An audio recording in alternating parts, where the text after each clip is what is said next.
Paramashivoham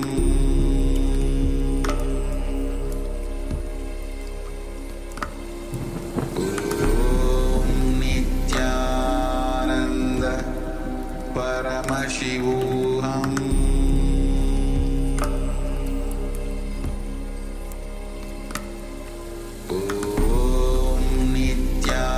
Nithyananda Paramashivoham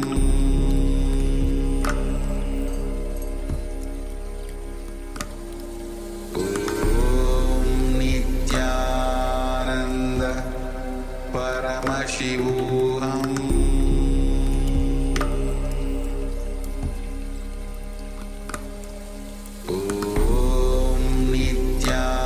Nithyananda Paramashivoham Nithyananda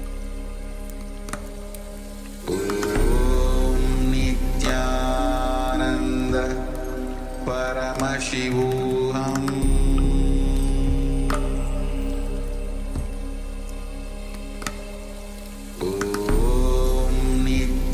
Nithyananda Paramashivoham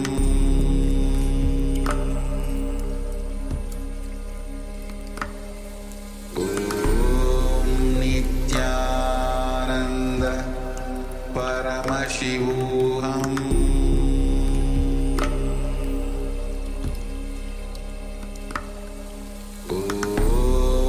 Nithyananda Paramashivoham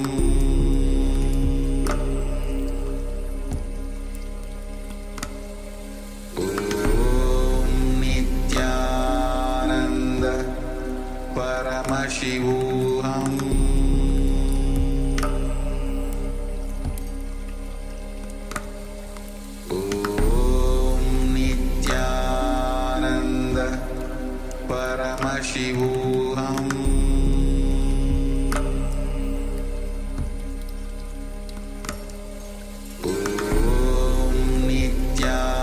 Nithyananda Paramashivoham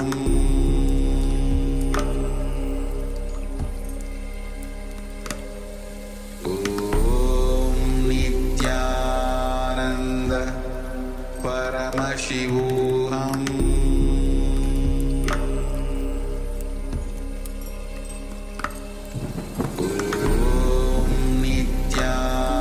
Nithyananda Paramashivoham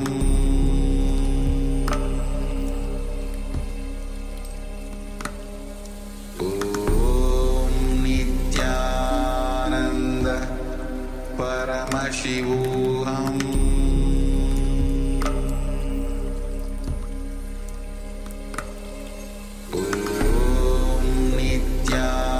Nithyananda Paramashivoham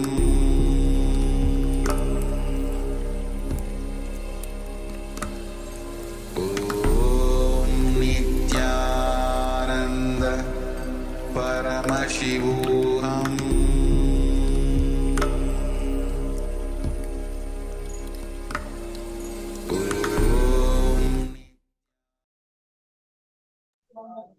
Yes, you can now relax. Slowly, very slowly remove your eye bands, your eye cover, and gently let the light come back into your eyes. Yes, you can take off your eye bands.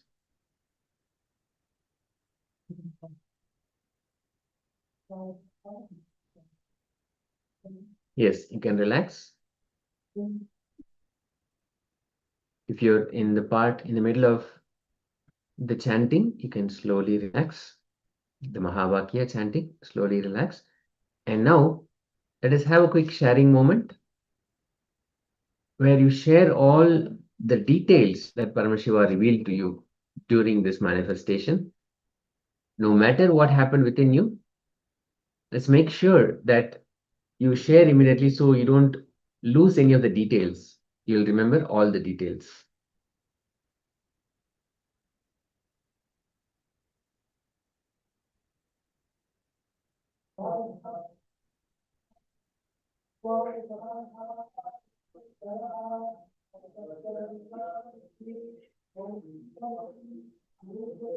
Let's have a quick moment of sharing. And we have Ma Maha, Ma Nitya Nirahankara, Sri Vishwanathan Ayya, Ma Agora Swaripini, all the participants here who are part of this manifestation, please go ahead and share. As we have seen time and again, consistently, Paramashiva has revealed so much details about the image that we are seeing.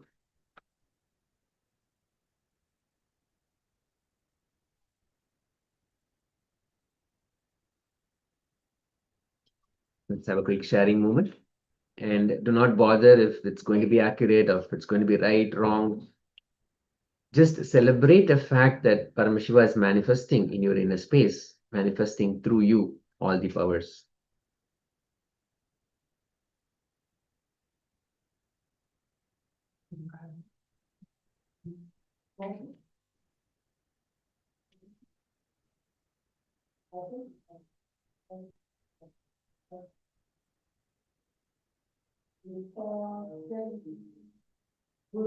And requesting again all the participants to also share your camera. Let's have your cameras on, please. All the participants here.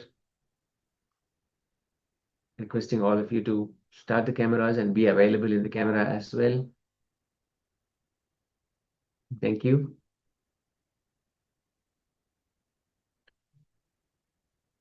Yes, let's share all the details that Paramashiva revealed to us. It's a powerful space to be in, to sit in oneness and having Paramashiva manifest through us, manifest all his powers through us.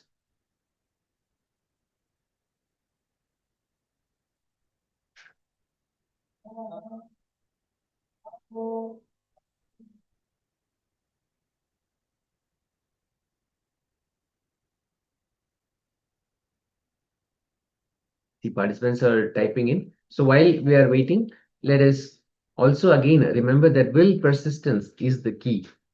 The more that we sit for manifestation, the more you see that the revelation is accurate towards what was being projected. And we have Ma Nitya Nirahankara saying, a tall golden house, the blue sky, gray, black, date color, a light blue object. Beautiful. Thank you, Ma. Thank you so much for sharing. I'll just wait for the others also to have a quick sharing moment before we bring that image back on screen. If you have already shared, you can again sit back in that space of oneness. Just be in the presence of Paramashiva. Just sit with that remembrance. Just sit comfortably, remembering Swamiji.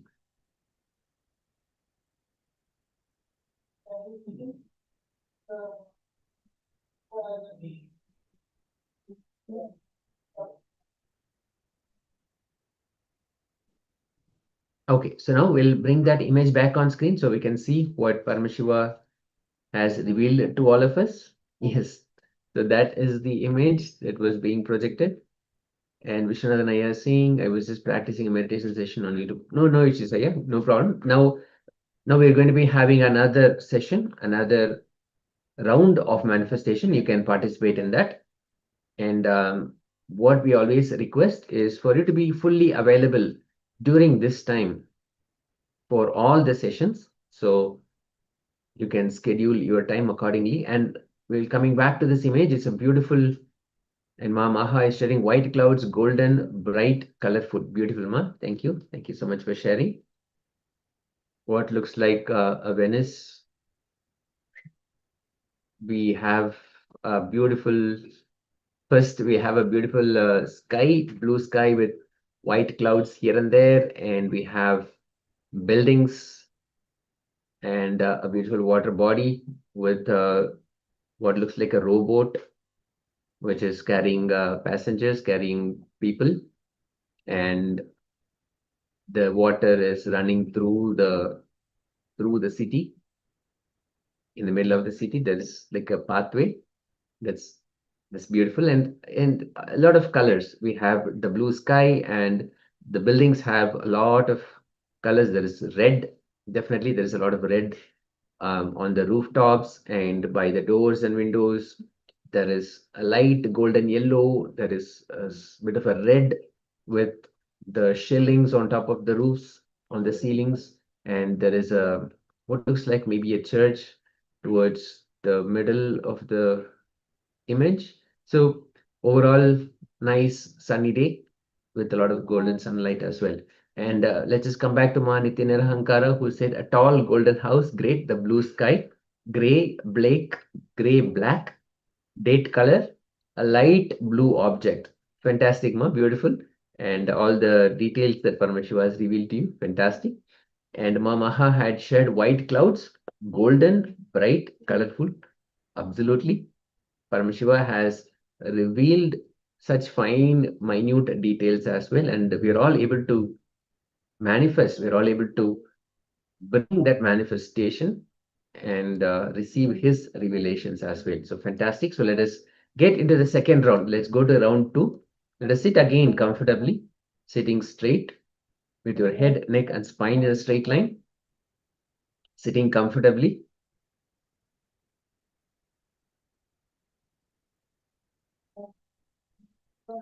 Just sit in that space of remembrance, remembering Swamiji in your inner space.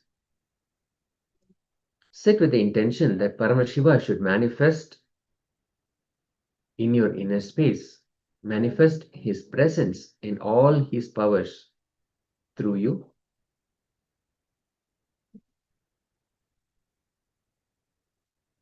Sit with that intention. Let us chant the Mahavakya intensely. Have your eye bands on or the piece of cloth around your eyes. Let's have that set up quickly. Let us chant intensely. Om Nithyananda Paramashivoham. Om Nithyananda Paramashivoham. Om Nithyananda Paramashivoham. Chant intensely, bringing yourself to that space of oneness with Paramashiva. Let Paramashiva manifest the power of vision beyond the sight and reveal images. The image is being projected now. Let's start. Om Nithyananda Paramashivoham.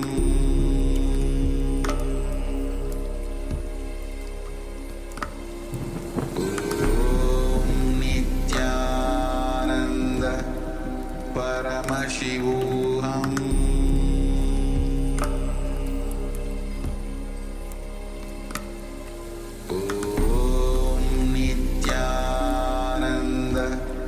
Paramashivoham.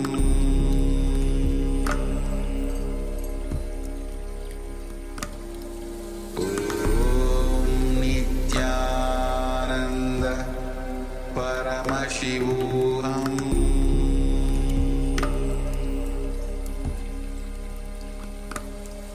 Om Nithyananda Paramashivoham.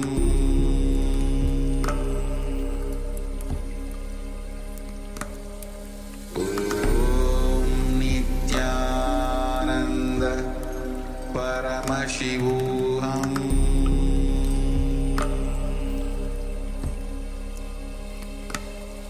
Om Nithyananda Paramashivoham.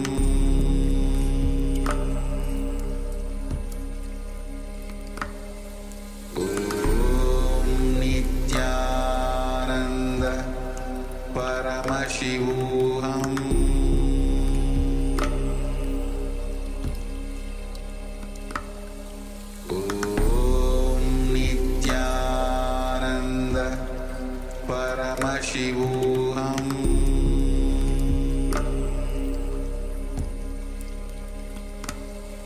Om Nithyananda Paramashivoham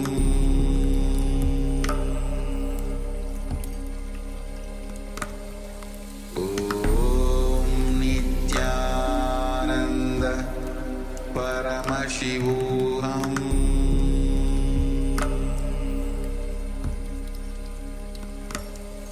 Om Nithyananda Paramashivoham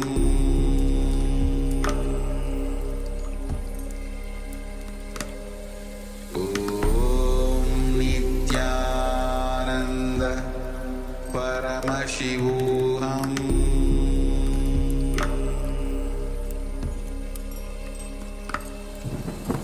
Om Nithyananda Paramashivoham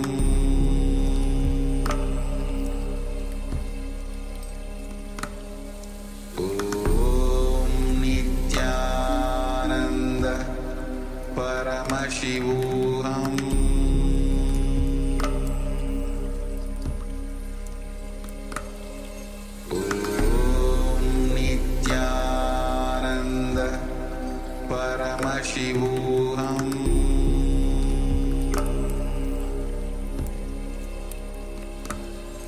Om Nithyananda Paramashivoham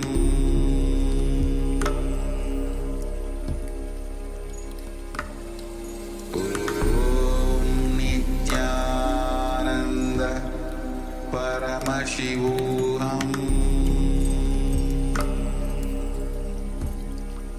Paramashivoham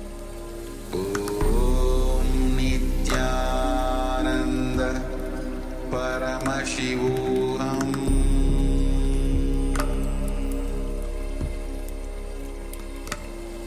Om Nithyananda Paramashivoham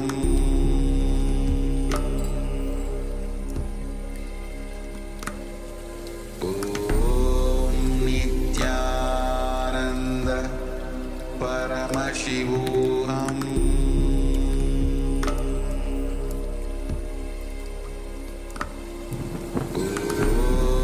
Nithyananda Paramashivoham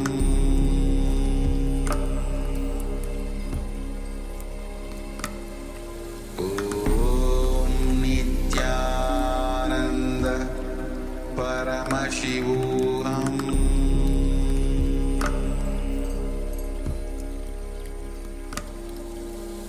Om Nithyananda Paramashivoham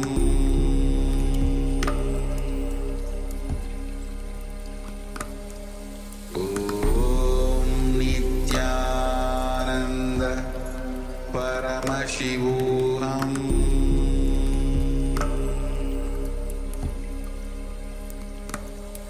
Om Nithyananda Paramashivoham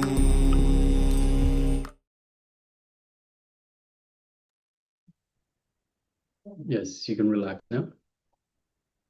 Slowly, very slowly, you can remove your eye bands. Gently let the light come back into your eyes. We would just like to take a moment to welcome Ma Durga Devi, Ma Lata, Nithyananda Ma. Good to have you with us.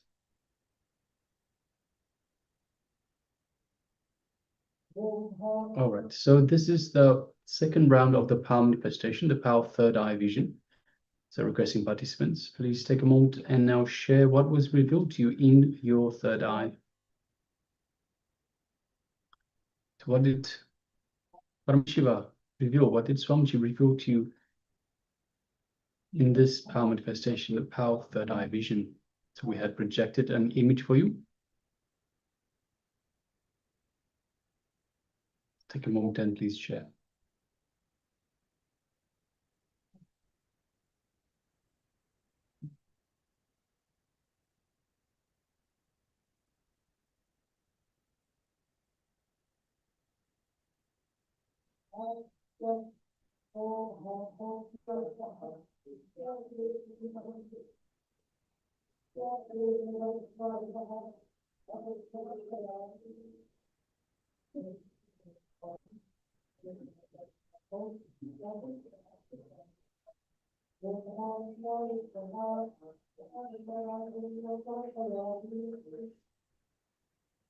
Yes, requesting everyone, please take a moment and share.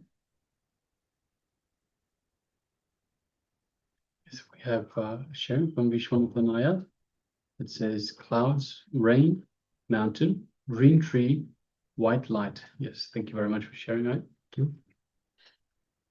And so we have Nithyananda that shares a pair of eyes, gray hair, green tree strips, black rocks, and white mist. Yes, thank you very much for sharing that.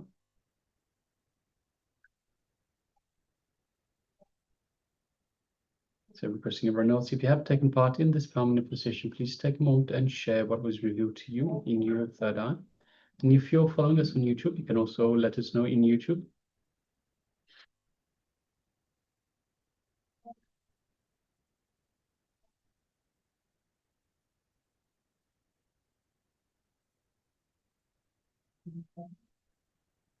All right, so if you're still sharing, please continue to do so. Meanwhile, let's reveal the image that we had displayed for you just earlier.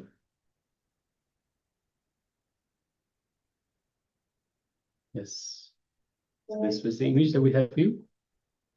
You can see we have an owl. So that this is a bird, a night bird, an owl. So you can see nice big round eyes, very sharp but small beak pointed downwards. You can see the white feathers and some brown feathers on top of the head and chest. And looking very carefully at the camera. You can see it's sitting on some sort of a branch, some sort of a wooden branch. We can see blurred in the background. We can see some green, so it is definitely in some sort of a forest setting. You can see the light just on the right-hand side and the top. There's this light. Of course, we can't see the source of the light, but we can see the light. And once again, it's all blurred out. So let's have a look at the sharings. We have Vishwanathanaya that says clouds. So yes, it looks like it looks almost like clouds in the background. Rain, very possible. Mountain, definitely green trees we have. It could be a mountain setting. And white light, yes, we have a lot of white light. So Paramashiva has revealed to you a lot more than we can actually see in this image. So yes, thank you very much for sharing that. Congratulations for manifesting. And we also have Ma Nithyananda that says a pair of eyes, definitely have a pair of big brown black eyes that is staring straight at the camera. Gray hair, yes. So the feathers look a little bit like a grayish brown, and we have green tree strips. So yes, we can see the green of the trees behind, although it is blurred out. Black rocks, white mist. So it looks almost like white mist because it is blurred out, and black rocks could be on the bottom. We don't see in the image itself, but of course Paramashiva reveals a lot more in the third eye that we can see in this image. So yes, thank you very much for sharing, Mark. Congratulations for manifesting. So yes, thank you. Thank you for everyone for taking part in this power manifestation. And once again, for those of you that are following us on YouTube, you can let us know. You can let us know if you have taken part. But of course, what was revealed, we monitor the YouTube as well. So you can communicate to us through the YouTube chat. And of course, if you do want to join us in the two-way, you're more than welcome to. We'll be posting the link for the program in the Zoom room as well. Sorry, on the YouTube, in the YouTube chat as well. All right, so let us now move forward with our program for today. Yes, so today's theme will be the flowering of the Atma, the Atma Spurana. It's going to be a powerful day of sessions. We'll be receiving the Diksha or the initiation of the flowering of our being to experience the highest reality. There will be a powerful Diksha, initiation from the Supreme Pontiff of Hinduism, Bhagavan Nithyananda Paramashivoham, manifesting as the Veera Bhadra Murti. And we'll be going through the Mriga Sharira meditation and Kriya for care for skin problems will be a powerful Kriya process as well. So it will be a beautiful sequence of sessions, starting with the opening segment where we'll be looking at the awakening through presence, how just awakening can simply be brought by presence, how the Atma can flower by itself, the Atma Spurana can happen. So let us now sit back and relax as we enter into the opening segment, and we'll also be looking at an introduction that the Supreme Pontiff of Hinduism, Bhagavan Nithyananda Paramashivoham, is going to give us about the Atma Spurana, what it means to have the flowering of the Atma, what it means to have that flowering happen inside us. We'll be receiving an introduction and how the time shaft is something that we can understand in a way that the cosmic truths about time shaft, what it is, and how we can work with that as well. So Swamiji will be introducing that to us. So let us now sit back and sit in a space of listening, deep listening, as we receive the revelations from the Supreme Pontiff of Hinduism.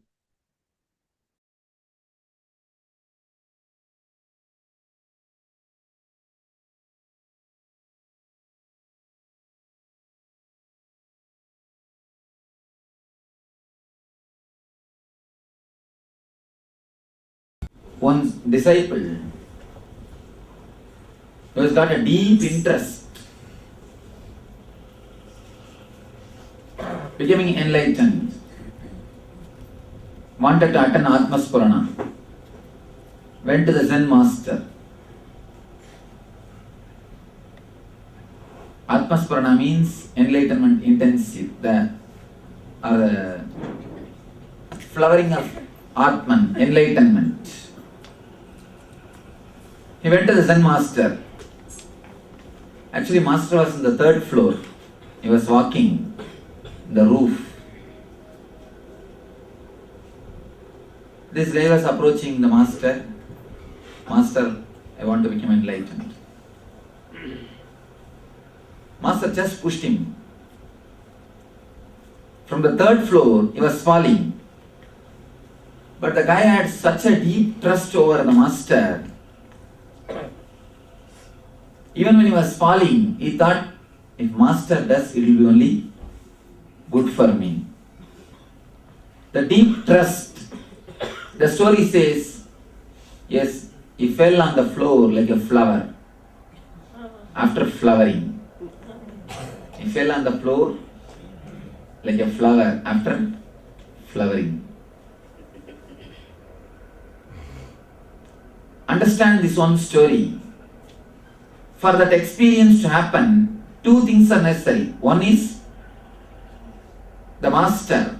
Another one is the deep trust, deep connection with the master. Only then it will become enlightenment or moksha. Only then a disciple will have enlightenment. Otherwise, he will only die, the physical death. For this to happen, two things are necessary. One is the right master and the deep trust on the master. A deep relationship with the master. One thing is sure, what's going to happen I know. The whole program is going to be just like this, sudden shocks. Continuously be aware. Continuously be aware and be in tune with the master. Continuously be aware and be in tune with master. Continuously be in tune. Be in tune. When you are in his presence, be totally in tune. When you are in his absence, again, just be waiting. Just have the intense waiting. Intense waiting is one of the wonderful technique. Whomsoever was waiting for me before I came, whomsoever was waiting, you will see, you will have this program. You will have it. The people who are intensely waiting, the very word Upanishad means sitting with master, nothing else. Just sitting with master. Of course, sitting for the master is also Upanishad.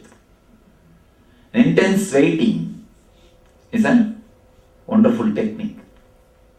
So this very waiting can do a lot in you. So when you are in my presence, be totally tuned to it. When you are in my absence, be totally tuned to that also. Let my presence and absence penetrate you. Then you will see naturally whatever is supposed to happen will happen.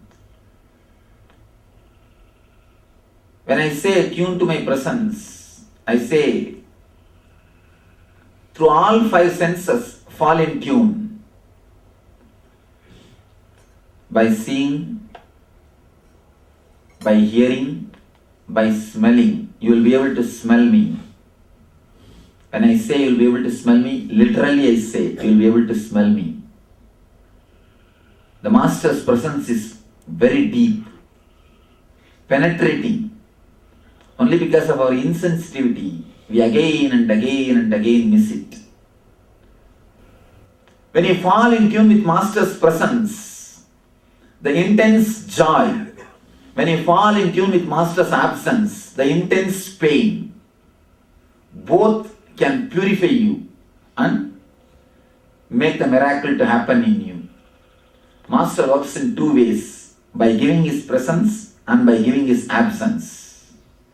By giving his presence and by giving his absence. Please be very clear, never think he is not working on you if you are having his absence with you. He is giving his absence. He is giving his absence. Be very clear. If he makes you forget him, or if you forget him, only then you are really missed. Then you are unfortunate. If you are continuously remembering, but you are not able to be around him, or he is just keeping you aside, he is not giving you due importance which you want, or he is not giving you his presence the way in which you want, never think he is not working you or he has left you. Just be totally in the present moment. Drop your cell phones. Completely drop your cell phones. Don't even go and talk in the gap time. Now when my discourse is over, a thought will rise. Let me go to the room. Don't immediately follow. Give a gap. Relax. Witness. Let it come again and again. Let it become strong and move your body automatically. Listen here. Now, the moment the thought comes, let me go to the room, you catch that thought. Your body starts moving. When the thought comes, let me go to the room. Witness it. Then again it will come. Witness it. Maximum possible time, witness that thought. After some time, after some 10-12 time, the thought will become so intense, it will just take your body, lift your body. When the thought directly lifts your body, without you being inside, something happens to you. That is what I call grace. That is what I call grace.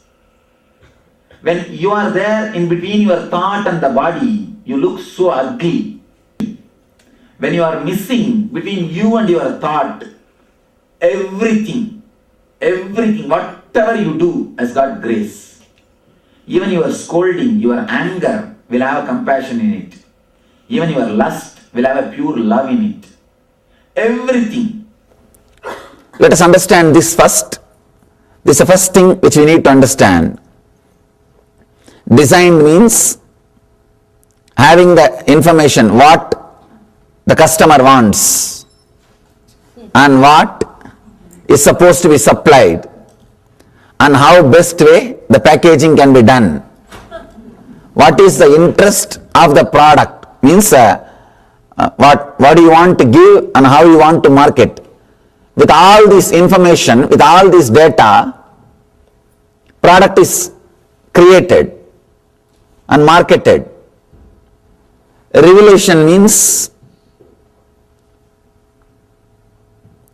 only one thing is in the picture, need of a customer, that's all, nothing else. What the person needs, nothing else is in the front. And the truth as it should be expressed comes out. Just designing is different, revelation is different. If it is a designed program, you don't need any preparation because it is revelation, means the truth. You need just few preparation. Atma Spurana.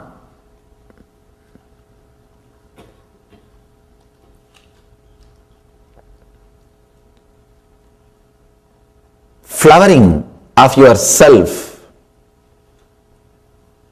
Understand?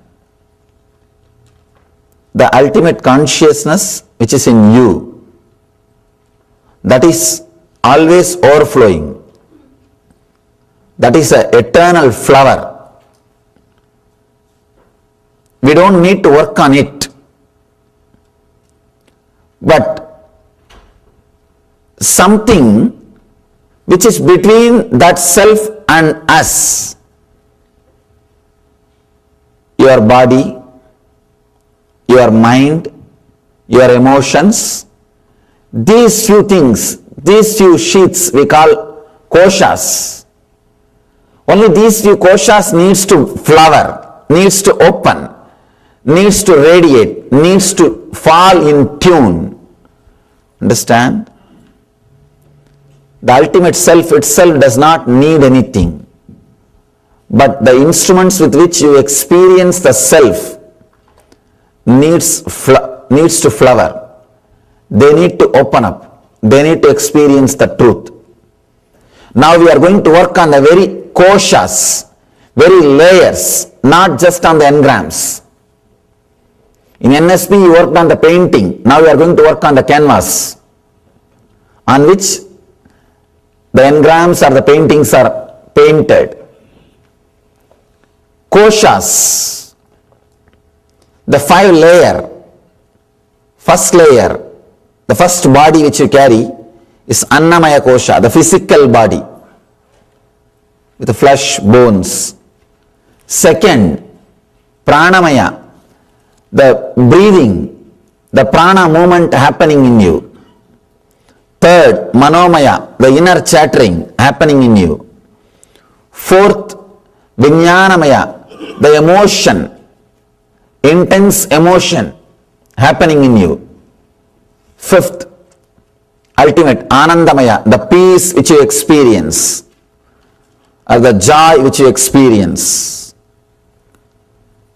Now all 5 layers need to be purified so that it constantly radiates enlightenment. One more thing, please understand, in NSP we work on the samskaras, means the engrams which is printed on the koshas, on the layers. Now we are going to work on the very koshas, very layer itself, on the very canvas itself.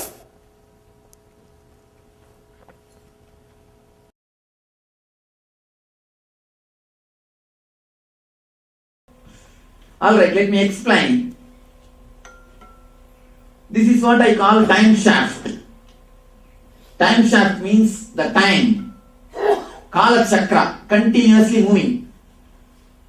The future is continuously entering into past. This moment, you see the next moment is future. By now it is already become past. Future. Now already it has become past. The past is continuous, the future is continuously becoming past. The time, the future time is continuously becoming past. The time is moving, the time shaft. Continuously it is rolling and moving in this direction. In this direction.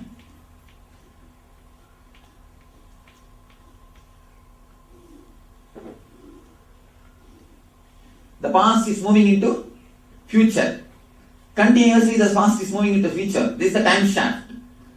The whole future moving into the past. Anyhow. For me the past and future one the same. Actually in a way,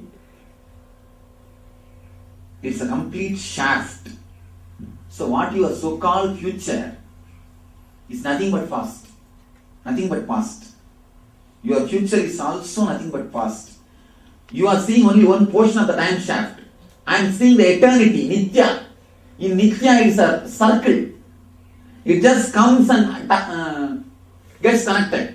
That's what we call kalpa. Kalpa means again, which again and again happens. Kalpana means which again and again happens. Why do we call something as kalpana? Imagination, which again and again happens. Once you experience it, the imagination will never happen. That's why it's called kalpa. Kalpana. Anyhow, now don't confuse yourself that much. Understand this much, that's enough. The future is becoming past. This is the time shaft. Past, future and present, all put together is only eternity, Nithya. See, the whole thing, past, present and future, everything only put together, eternity. Nithyananda means what? Eternally blissful. In the past, in the present and in the future. In all three times who is blissful is only Nithyananda. Eternal. All the three put together it is called eternal. Eternity. Future is continuously becoming past. Future is continuously slipping into past. Now, how to achieve eternity? How to achieve eternity? Present moment is the only moment where you can touch the time shaft. Present moment is the only moment where you can touch the time shaft. Can you catch your future? Can you catch your past? But you can catch the present. You can be in the present. See, the eternity means past, present, future.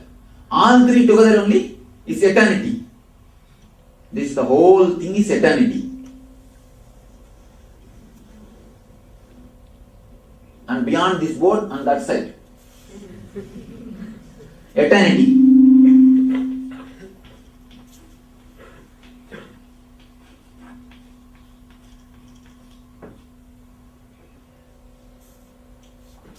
Adi, understand all these diagrams and copyright it. Because these are all not taken from anywhere. Simply download it. Eternity. You see, this is the eternity. In this eternity means Nithya. We have to touch Nithya. We have to become Nithya. Where is the relationship between you and Nithya? Only present moment. You see, where is the relationship between you and the planet Earth? The place where you are touching, where your feet is touching. Is there any other place where you are connected to planet Earth? No. Planet Earth may be this side so much of land is there, this side so much of land is there. But you are connected to planet Earth where? Only where your feet is touching the earth. Only in this place you are connected. So the time shaft is also there. Thousands of years are over. Thousands of years are going to come. But you are connected to time when? Where? Only now. Only now, this moment. Thousands of acres are there this side. Thousands of acres are there that side. But you are connected to space, planet Earth only in this 2 feet. Where your feet are touching the planet Earth. Thousands of years are gone and thousands of years are going to happen. But where you are connected to eternity? Now. This moment. Am I right? This moment. This is the only moment you are connected to eternity, the present moment. Not to next moment or the last moment. No. This moment only you are connected to eternity. So if you want to touch the eternity, if you want to touch the time shaft, you have to come to this moment, present moment. This is the only space, this is the only time. Now is the only time. Here is the only space. Now, here, or nowhere. Now, here, or nowhere. If you can give awareness, comma, between now here, you are now here. If you just remove that comma, the awareness is the comma. Anyhow, now is the only space, only time. Here is the only space. If you have to penetrate Nithya, if you have to touch Nithya, if you have to touch Nithyananda, if you have to even see Nithyananda, please be very clear, you have to be now and here. You can't see me if you are in the past or if you are in the future. Don't think you have seen me. The big problem is you think you have seen me. That's a major problem. That's a major problem. You think you have seen me. The moment you think you have seen me, you have missed me. You cannot see me unless you see Nithya. So many people, so many hundreds of our devotees in Anya meditation, they have experienced the chair is empty. Chair is empty. So many hundred. They say that the back completely we are able to see the screen. The chair is empty. You are not there. What has happened? Actually, I tell them, I am not there. Here nobody is speaking. Please be very clear. Here nobody is speaking. Nobody is standing in front of you. Nobody is holding the mic. I don't know how you will understand or get confused. No problem. Nobody is standing. The problem is, if you really penetrate Nithya, the present moment, you will understand your emptiness is there. Just your emptiness is speaking with you. When you don't know, when you are not able to penetrate Nithya, you start thinking you have seen me. You are seeing me. Only when you penetrate the present moment, Nithya, only when you penetrate the time shaft, Nithya, you come to the clarity. You can touch the Nithya. Now, the Atman is in eternity. Atman is eternity. Atman is eternity. Atman is everywhere. Atman is present in all the time. Atman exists. Atma exists in past, present and future. Now, how will you touch the Atma? How will you become one with Atma? What's the way? Only coming to the present moment. Only this moment you can relate with Atman. You can't relate with Atman with any other moment. Only this moment. This moment is the only time you can relate with Atman. This is the only moment you can relate with Atman. If you have to have the Atma Spurana, you have to come down to the present moment. Present moment. Only then you can penetrate the eternity. Only then you can penetrate the eternity. Only then you can penetrate the Atman. So the whole thing which we are going to do, these 3 days, not only these 4 days, whatever I have done only for this. All your ASP, NSP, RSSP, any SP, till ASP to ZSP, have all the SPs are done only for this, nothing else. You are supposed to come to this moment. You are supposed to be brought to this moment. To bring you to this moment is the only work. To bring you to this moment is the only job. To bring you totally to this moment is the whole purpose of this program or anything. People ask me, many people come and ask me, Swamiji, when we sit around you, when we are around you, we do not know how time passes. Just time flies. We do not know how dates are passing, how time is flying, what is happening. We do not know what's happening. And the other day we went to Tirunelveli. some of our guys forgot even the date. Even the date, day, everything is forgotten. And they didn't even remember the days and dates. Time is forgotten. Dates are forgotten. Not everything is forgotten. What's happening? How it's happening like this? See, if you sit with a person who is boring you, even 10 minutes will look like a 10 years. You will continuously again and again see the watch. And if you sit with a person with whom you are in tune, you are enjoying, days are passing but you don't feel like it. Time is gone, time is up. You don't feel like time is moving. How this happens? You need to understand deeply. See, when you are with a person with whom you are not happy, you are uneasy, number of thoughts happening in your system is more.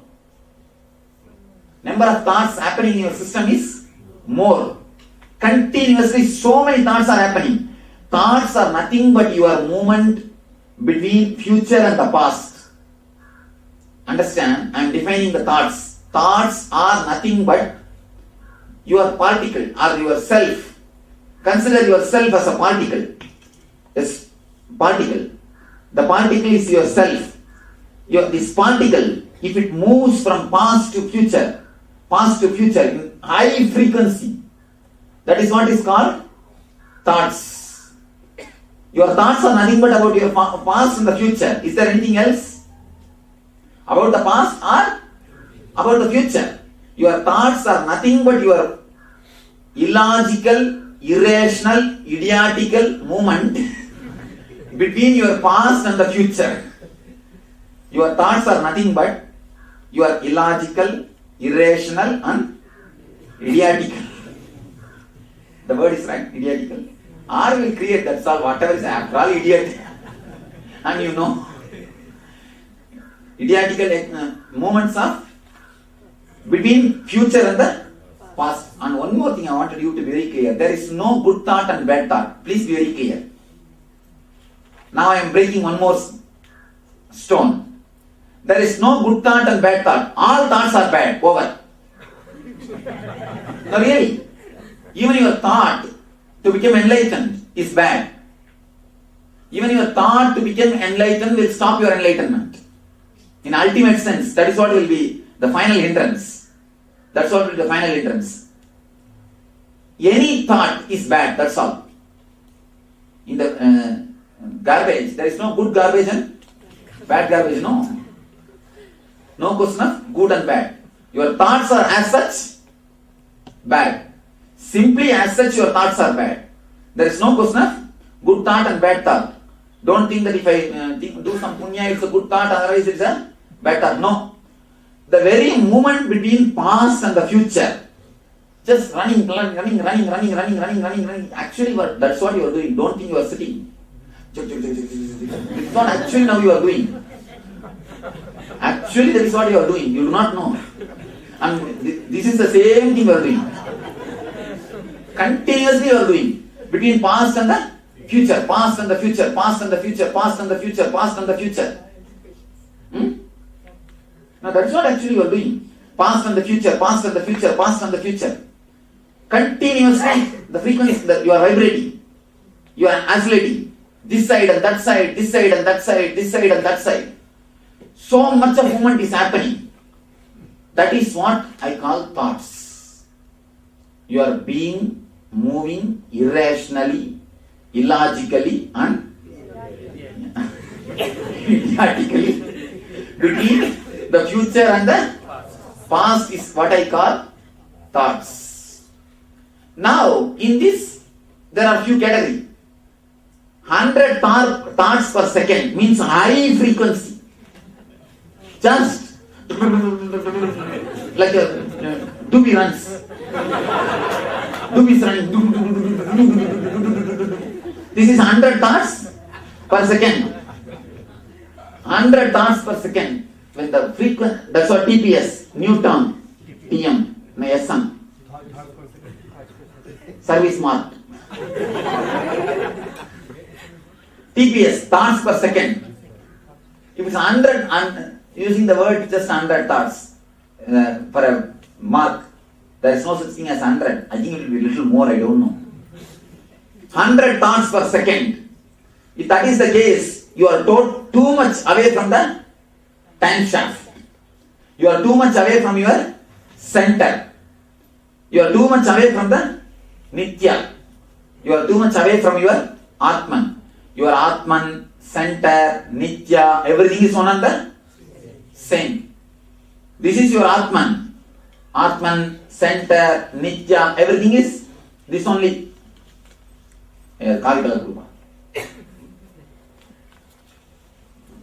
Already I put Kavi color on eternity.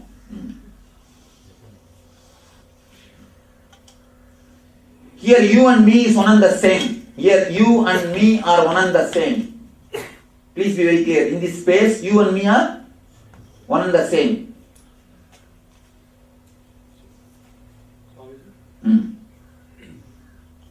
If we chronologically, plan, you're still thinking. That means you'll lead a life of... No.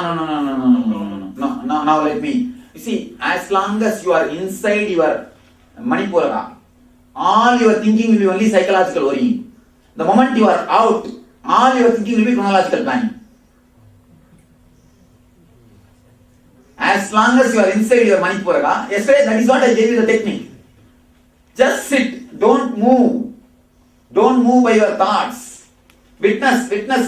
Create maximum space between you and your thoughts. There will be time when the cold becomes too much. You are not able to sit. Your body wants to rest. Automatically your body will get up and move. You will not even have any feeling. Neither you will feel like controlling, nor you will feel like not controlling. You see, when you walk that way, you will not have weight in you. Understand, this is a key. You will move, but you will not have the weight in you. Usually you always have weight in this space. In this place you will always have a weight. Always you will have a weight and a solid feeling in this place. Am I right? In this place, between the Manipura and the Swadhisthana, in this space, always you will have a weight. You will have a tightness. It's a continuous. When you move in that way, you will not have any weight. That space will be totally relaxed. That space will be just empty. Try 2-3 days. Nothing wrong. Then naturally you will see all your psychological worrying will become chronological planning. Just get out. Then things will become alright. I will put them straight. As long as it is 100 thoughts per second, you are too much away from the time shaft or Nithya or eternity, Atman.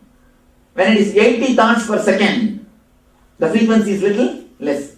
Now less. Then when it's 60, then little less. You can say just like a kilometer speed only. 100 kilometer is Ragini drives. And 80 kilometer Chitrama driving. And the 60 she is driving. No, she is driving.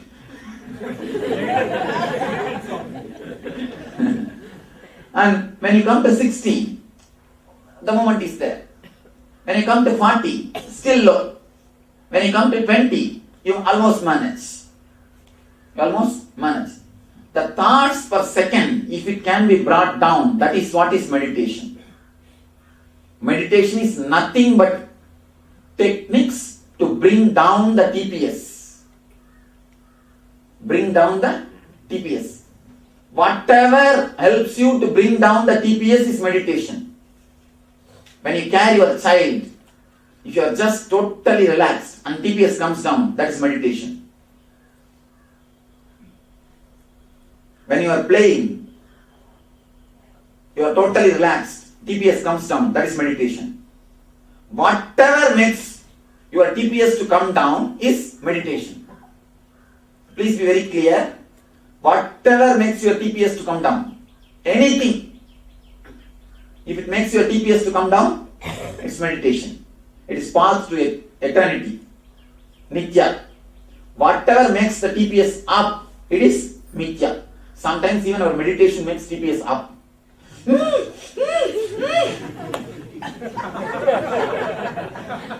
What do you do?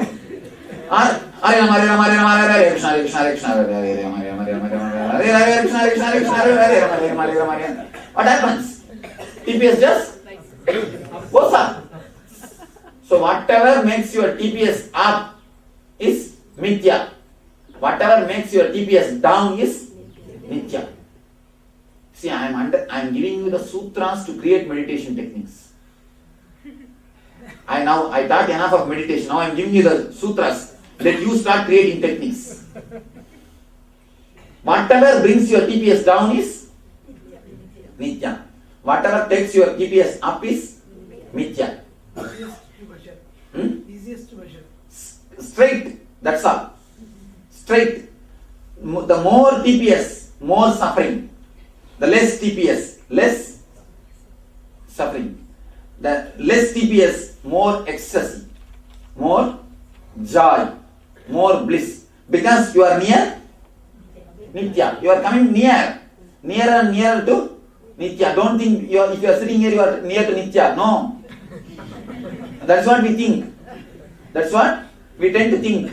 We think if we are sitting in the front row, we are near Nithya. No.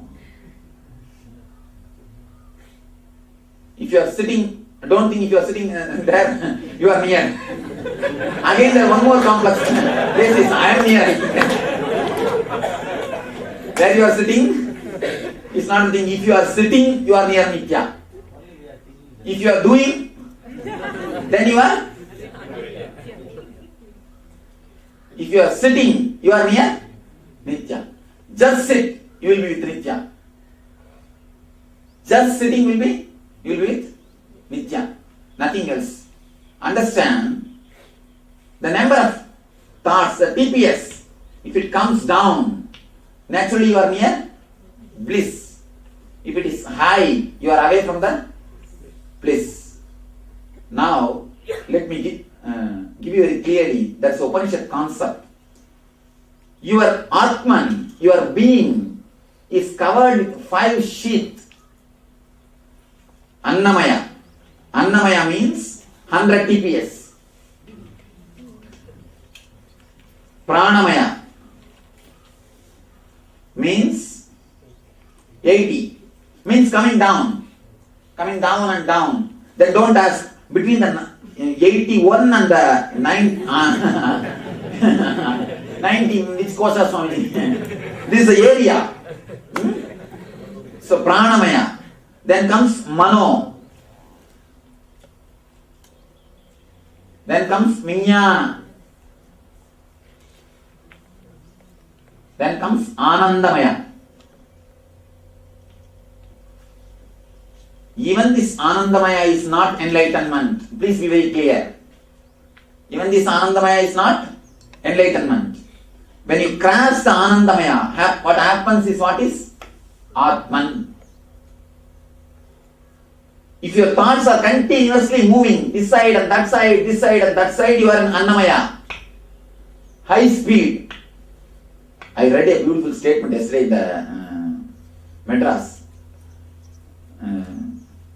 மெதுவாக ஓட்டினால் வீடு சேரு, இல்லையேல் வீடு பேரு. If you go slow, you will go to the house or you will go to the Kailash. So, if you are in the high speed, you are going to go to the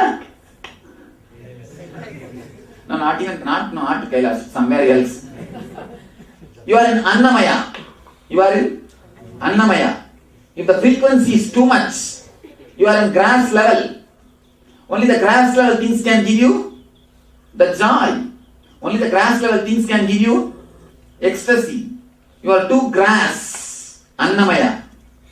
If the frequency comes down, it becomes Pranamaya.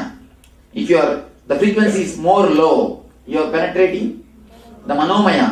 If the frequency is little more down, then you are penetrating Vijnanamaya. The frequency is little more down, you are in Anandamaya. If the frequency is totally stopped, nothing, just then Anandamaya. then the Atmamaya or Nityamaya. You can call it as a Nityamaya or Atmamaya.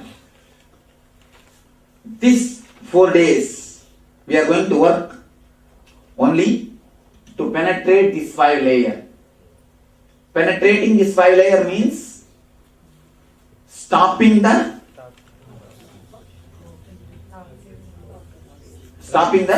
movements. Continuous running between past and the future. Bringing it to a stop. Giving a break to time. Give time a break. Where is this advertisement? Give time a break.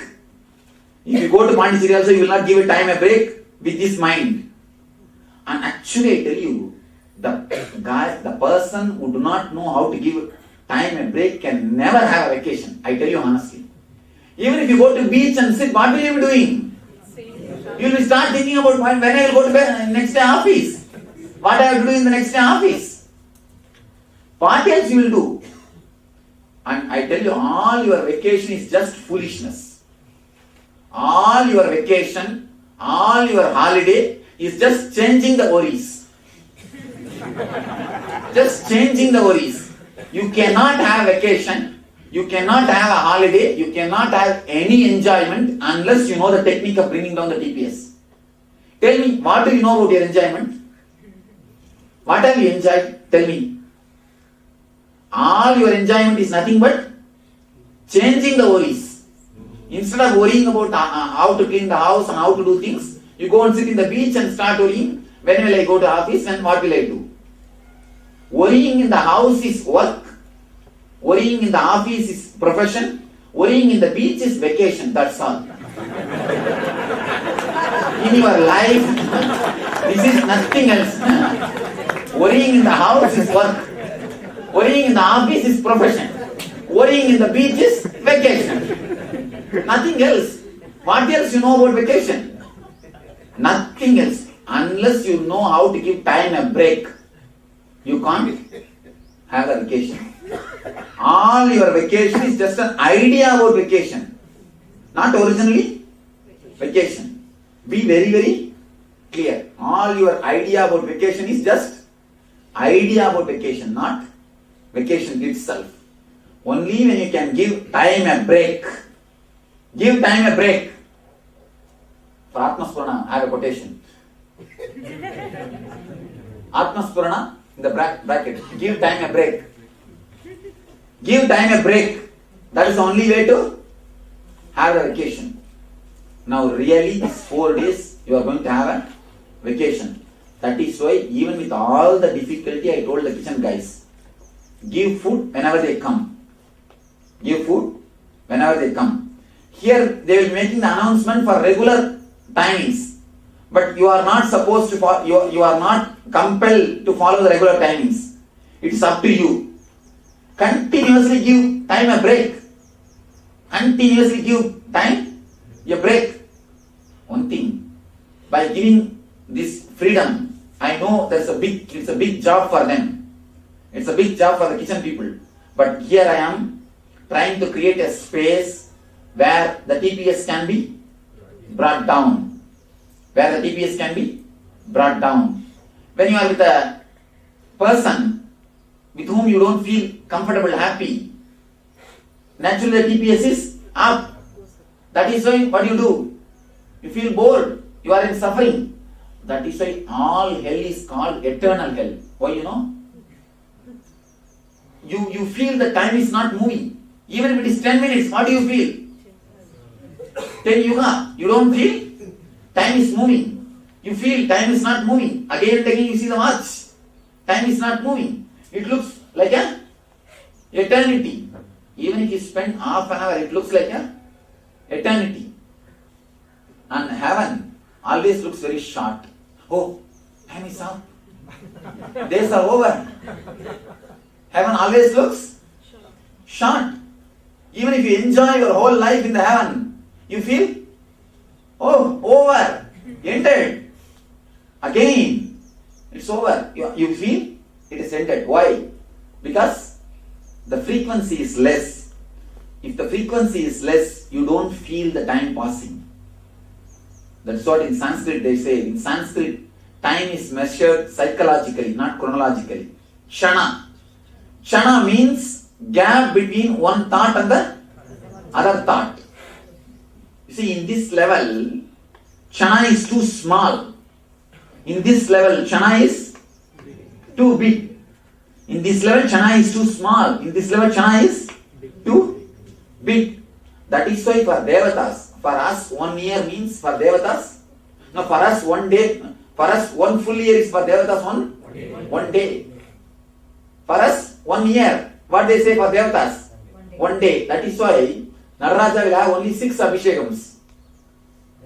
In Shiva temples per day they will do 6 Abhishekam.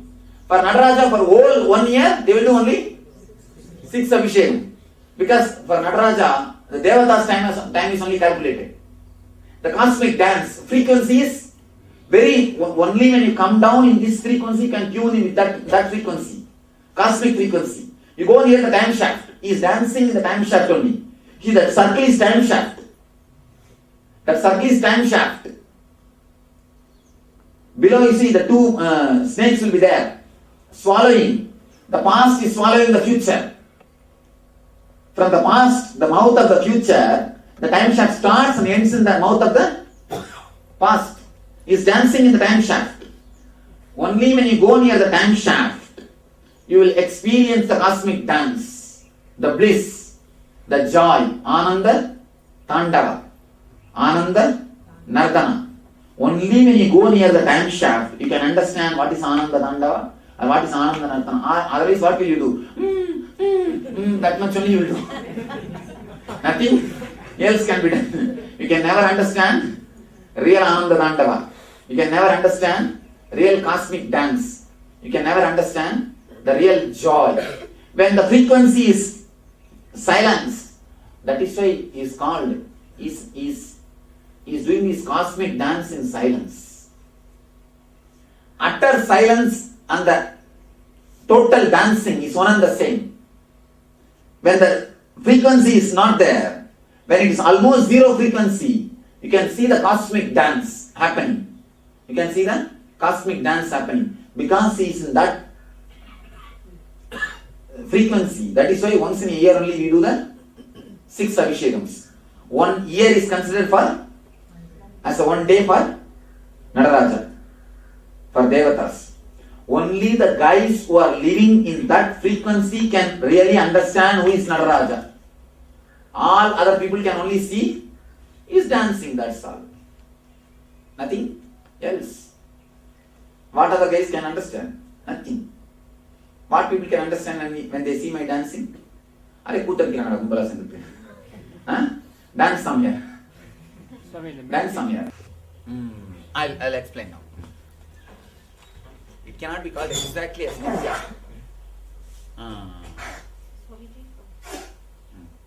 When you were talking about chronological worrying as opposed to chronological planning, this thing really upsets me because I don't know how to do it. I can understand it conceptually.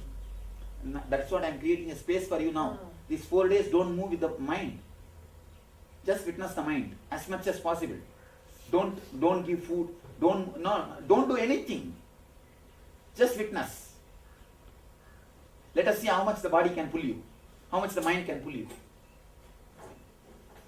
Give a break. Give time a break. That's all. These 4 days, that is what I am trying to create a loving space. Let me explain how the Master's presence is working in this. Yesterday, some of us had a very confusing experience.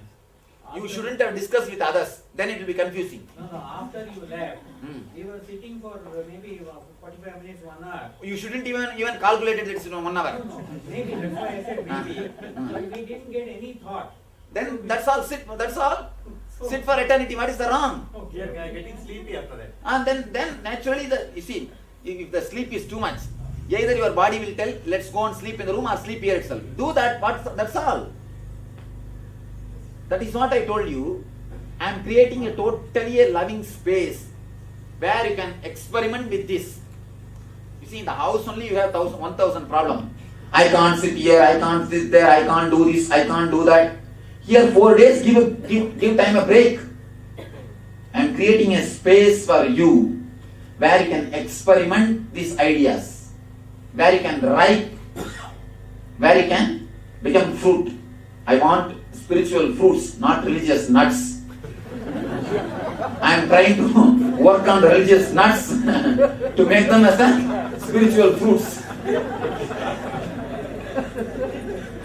As long as it is a faith, it is just a religious nut. Only when you are ripe, when you work with these concepts, you become a spiritual fruit. These 4 days.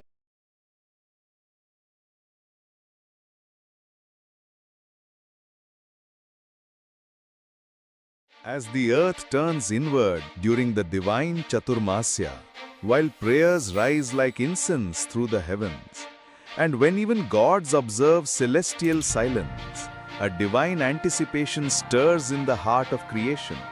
As the universe prepares to explode with ecstatic joy, for the impossible is about to become possible. The unborn to be born, the teacher of the Gita, the liberator of the worlds. This is no ordinary day. This is Janmashtami.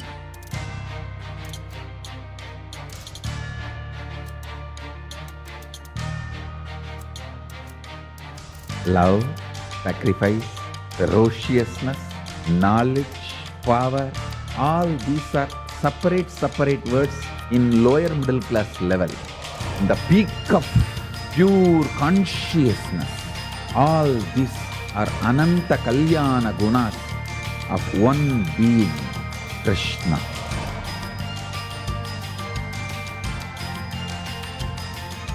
If you want to know the meaning of what is life, what is goal, what is good, what is bad, Gita is the dictionary. If you want to read Gita, Krishna is the dictionary. Krishna, the most powerful, the greatest embodiment of the cosmos, the ultimate eternal divine, who constantly makes himself available to humanity. His very existence is a cosmic dance of bliss, a never-ending romance with existence itself. It is with open arms and overflowing hearts that we invite you to be part of this cosmic celebration with the SPH and KAILASA. Established since 2002 in the United States of America, the United Ancient Nations is an intergovernmental organization currently made up of 160+ members and indigenous nations. The UAN and its work are guided by the purposes and principles contained in its founding charter.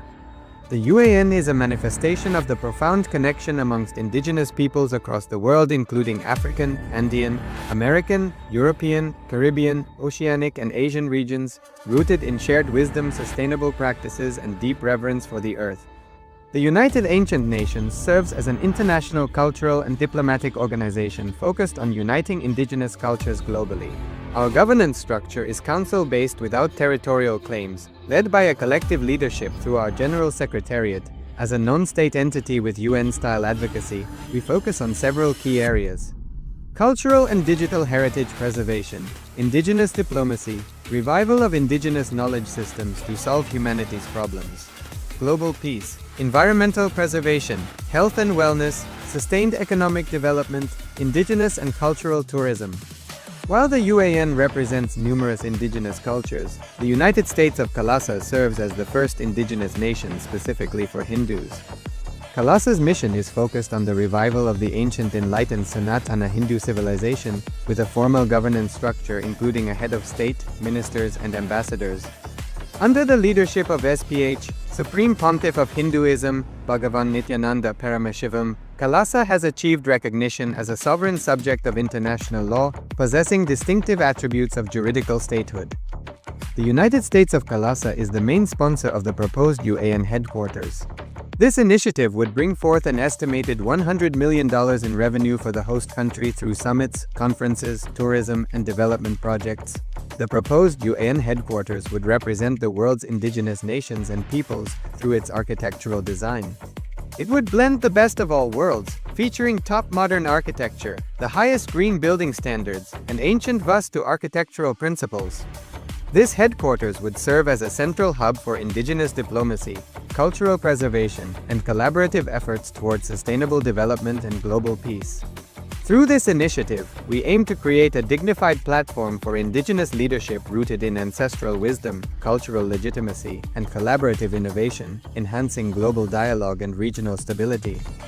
The establishment of the UAN headquarters would position a host country at the forefront of a global movement promoting indigenous wisdom while creating significant economic opportunities for the nation and its people.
Yes, welcome back.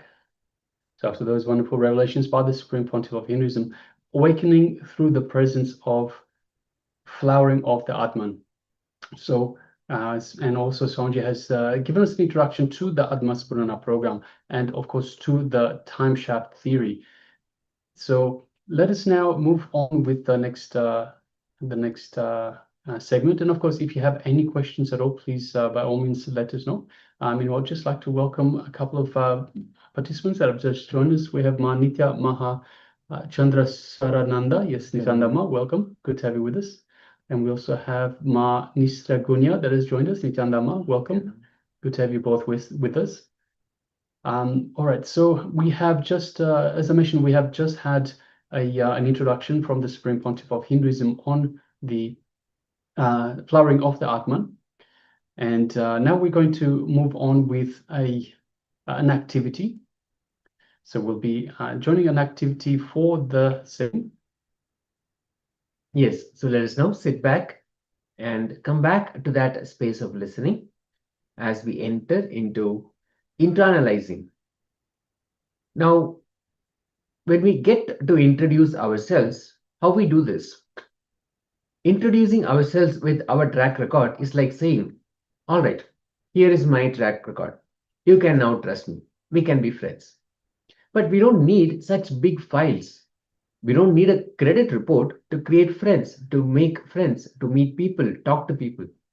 Showing our track record is like showing our credit report to make friends. So we'll now sit for this activity. For the next 10 to 15 minutes, we'll try to create new friends. It'll be an experiment. Just create new friends. Don't go to your own family and friends, but because if you go to them, they already know you. So your old identity will be back. So go to people who you don't know, at least 20 people. Try to express yourself in a new way. No using your identity. No, I work here, or I come from here, or I have this degree, this college degree, or I have this education. No visiting cards are allowed. And since most of us are here in our own places and joining online, what we can do is we can make some calls, make phone calls and introduce yourself without any of your old identity. Say something that doesn't identify you as you know who you are at this moment or how you introduce yourself right now. It's going to be a very powerful exercise because that completely removes your old identity. If you are not part of the degree that you hold, if you are not part of the job or profession or career or business you are part of, if you are not the identity of the parents you have or the family that you have or even the place you were born, if none of that is there, who you truly are. So it'll be a very powerful exercise.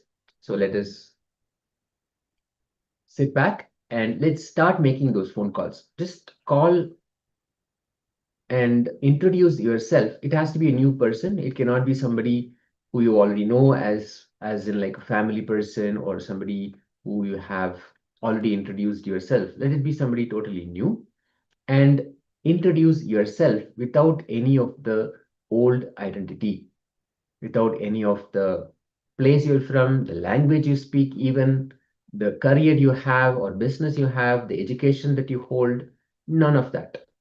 So let us start. If you have any questions, please let us know how to go through this exercise.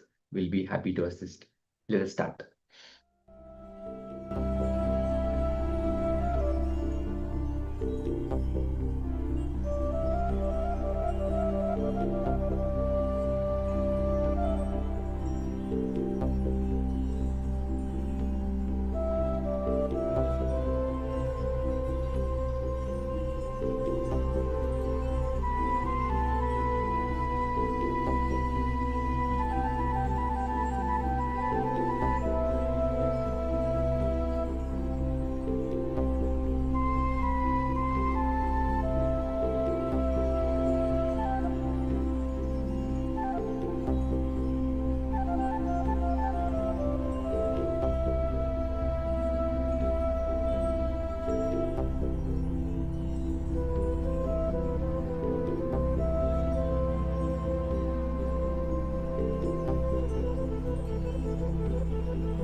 Yes, welcome back. So how did you go? Take a few moments and let us know. How did you go in introducing yourself without using your track record, without saying, I am so-and-so's mother, so-and-so's son, daughter, I'm so-and-so's brother, I do this, I do that, I have had these studies. So how did you go in terms of introducing yourself? How do you introduce yourself without your track record? Please take a moment and share with us in the chat box. And of course, if you had issues in identifying, you can let us know that as well. So requesting everyone, Ma Goraswarupini, Vishwanatanaya, Ma Nistragunya. We also welcome Ma Anafan Nithyananda. Good to have you with us. And we also have Charmaine Muse. So if you have to introduce yourself without using your track record, how would you do it? So take a moment and share with us.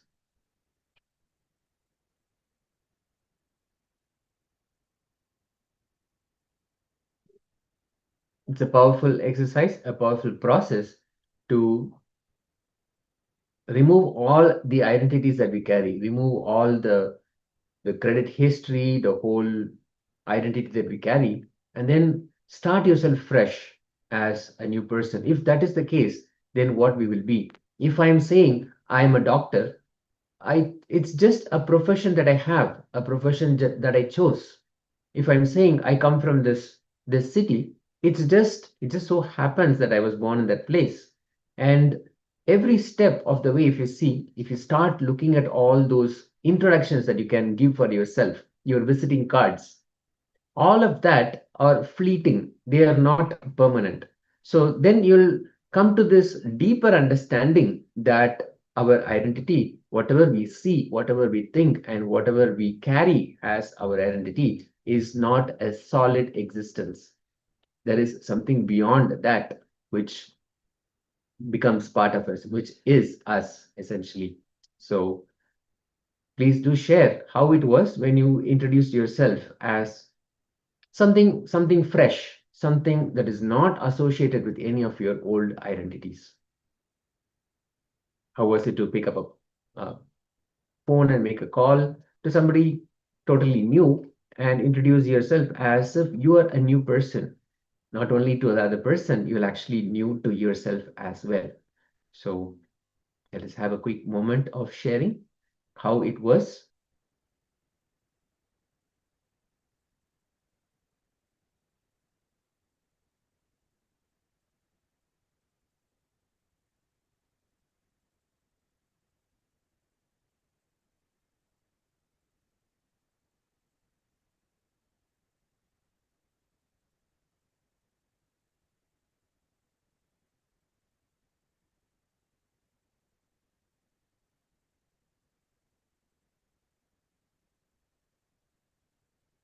Have a quick moment before we enter into the next section.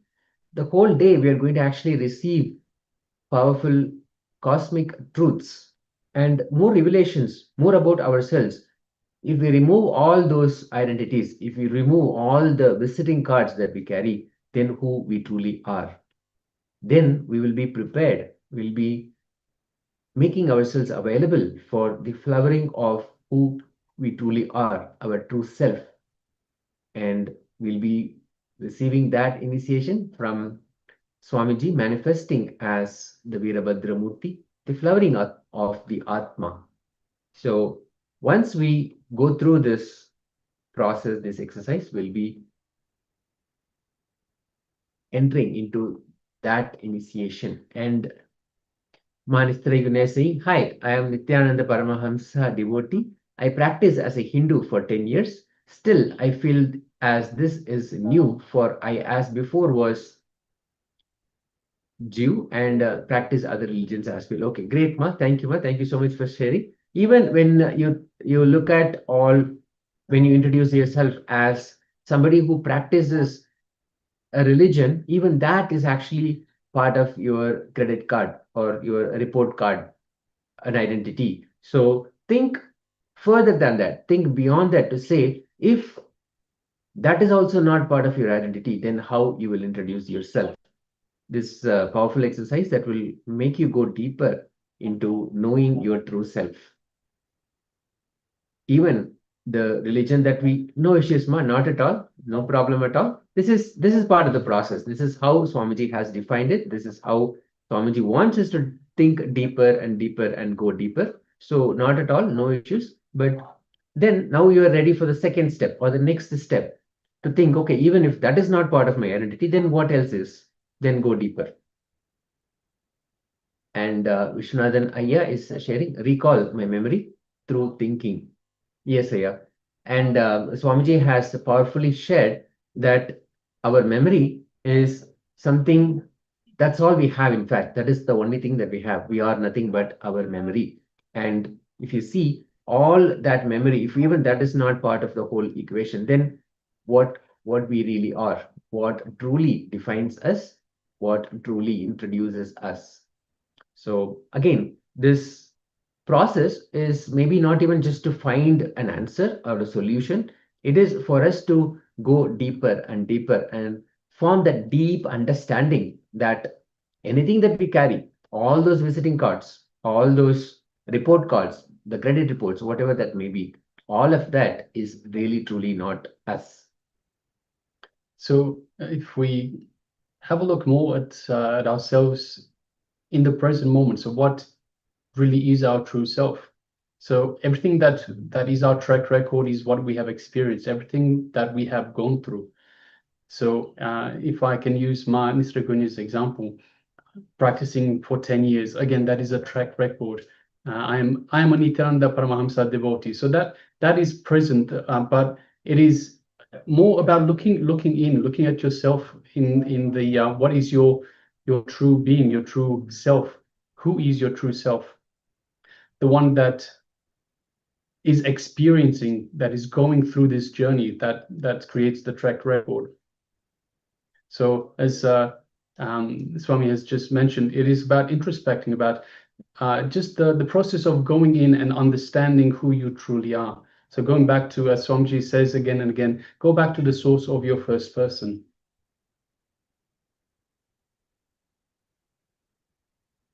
Great. So powerful process. And again, will be a continuing process throughout the day. We'll be understanding deeper and deeper what our true identity is, removing all the false identities, or we can say the identities that we use as the front, the visiting cards, going beyond that. So it will be a powerful experiential process for us today. With that, we'll now enter into the next section, which is detox. Throughout the program, we're actually looking at detox routines, multiple principles which will help us detox, remove the toxins from our body. Most of what we carry as toxins in the body manifest in the mind, as well, as Swamiji has reminded us time and again that the body is just the gross part of the mind. The mind is just the subtle part of the body. So you really cannot separate the body and the mind. So when we have toxins in the body, especially Swamiji talks about how a clean gut, a stomach is needed for us to live enlightenment. So any of these detox routines, follow them sincerely. You will see not only your physical body becomes active and pure and you feel better, but it also becomes more and more clarity. It gives you more and more clarity when you receive all these subtle truths. You prepare yourself to receive these truths and the initiation of Swamiji. You'll be able to sit longer, you'll be able to focus more, you'll be able to listen without any irritation or any frustration or anything like that. You'll just be able to receive the initiations that much more. So let us look at the routine for the day. Today, we're going to look at the Nirahara Samyama, which is to awaken our natural ability to be able to produce energy without needing anything from outside, without needing food, without needing anything to drink, without even drinking maybe some water or anything like that. But here, Swamiji will be taking us through that experience step by step. All right, so let us have a look at the lifestyle of a Nirahari. So Swamiji beautifully tells us about the lifestyle. It is drinking liquids such as buttermilk, milk, juices, as much as you want. So you can drink as much buttermilk, milk, juices, as much as you want. And it's more than just that, and we'll go through that in a moment. The idea, so what is the idea behind having this lifestyle of a Nirahari is to not give the job of digestion, which means what? Grinding, chewing to your teeth, your tongue, even your stomach. So it is to give them a break, to give them to stop using them in this manner. So no grinding, no chewing, no digesting the heavy food. So we're talking once again the teeth, tongue, stomach. We can have tea, we can have coffee. That is not a problem. So buttermilk, milk, juices, tea, coffee. That is all fine, not a problem, because these are liquid foods. So anything that is liquid that you don't need to chew. So even with soup, you can have soup, and of course, please make sure that it is pure vegetarian soup, Sattvic diet. As long as it's clear soup, you can have as much as you want. Don't have food that has soup that has chunks in it. So that you need to, if it does have chunks in it, you can put it through the blender, make it a nice thin paste. So it needs to be liquid, so you can just flow down your throat. So no job for the teeth, tongue, just flows down the throat all the way through into the stomach and into the intestines. So no job for the teeth, tongue, and the stomach. So that's the idea behind the Nirahara diet. Now, the diet itself is a 21-day program, and I'm going to display this slide for you, just so you can follow along easier. Yes, so you can see 21-day Nirahara meal plan. So the first 2 days, only liquid diet. So only liquid diet for the first 2 days. So these are the first 2 days you're getting used to having the liquid diet. So the first 2 days, we have the liquid diet. The third day, we have a break. So on this third day, you can have solid sattvic food. So make sure that it is sattvic food. So that means pure vegetarian food, no onions, no garlic, and no mushrooms, and so forth. On days 4 till 10, there's 7 days. Once again, only liquid diet. So the first 2 days, then days 4 till 10, only liquid diet. Day 3 is a break in between. Then again, day 11 will have a break. So another break at day 11, and again, pure vegetarian solid sattvic food. So you can have solid food, but understand when you are having it, please make sure that you don't have a heavy diet. Make sure you don't have a heavy food, because you've just had only liquid for the past 7 days, past 10 days. It's important that you don't force the stomach into heavy work straight away. So have something that is a little bit on the lighter side. So you can still have solid sattvic food, pure vegetarian, but make sure it's not too heavy. Then again, days 12 to 21, 10 more days of only liquid diet. And understand that 90% of the people that go through this Nirahara diet experience reduced cholesterol. 92% have huge gains in vitamin B12 levels. So this is just from doing this Nirahara diet. So liquid diet for the 21 days. So mostly 21 days. It's 19 days altogether, plus 2 break days. So requesting everyone, please take a moment and write this down. If you have any questions at all, sometimes we get all sorts of questions. One of the strangest questions that we've had is, can you put a slice of pizza in the blender and make it liquid? Yes, you can definitely do that as long as it's pure vegetarian, but we don't recommend it.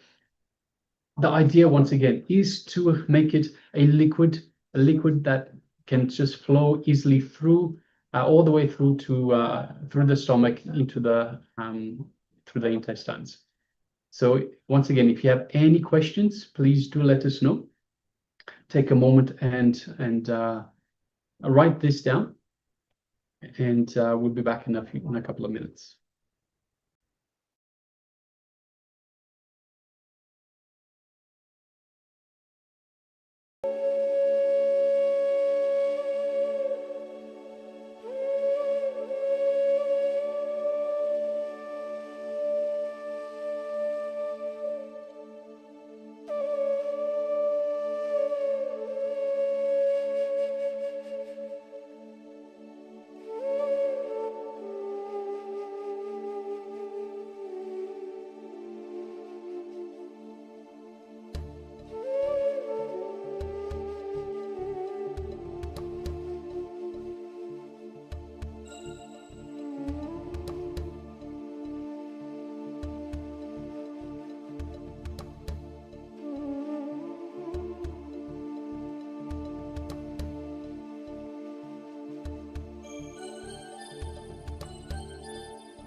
All right.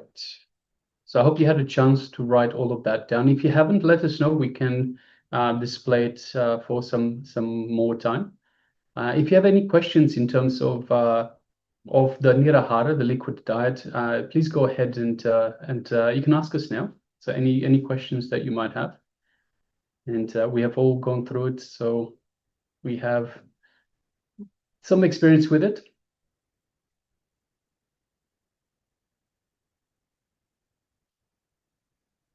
Yes, if you have any questions about what you can have and how it actually enables us. When there's a lot of visualization that happens when we go through this Nirahara, the visualization of how to intake food, that actually awakens our natural abilities to create energy from simply the air that we breathe in or just the sunlight, pretty much from the environment.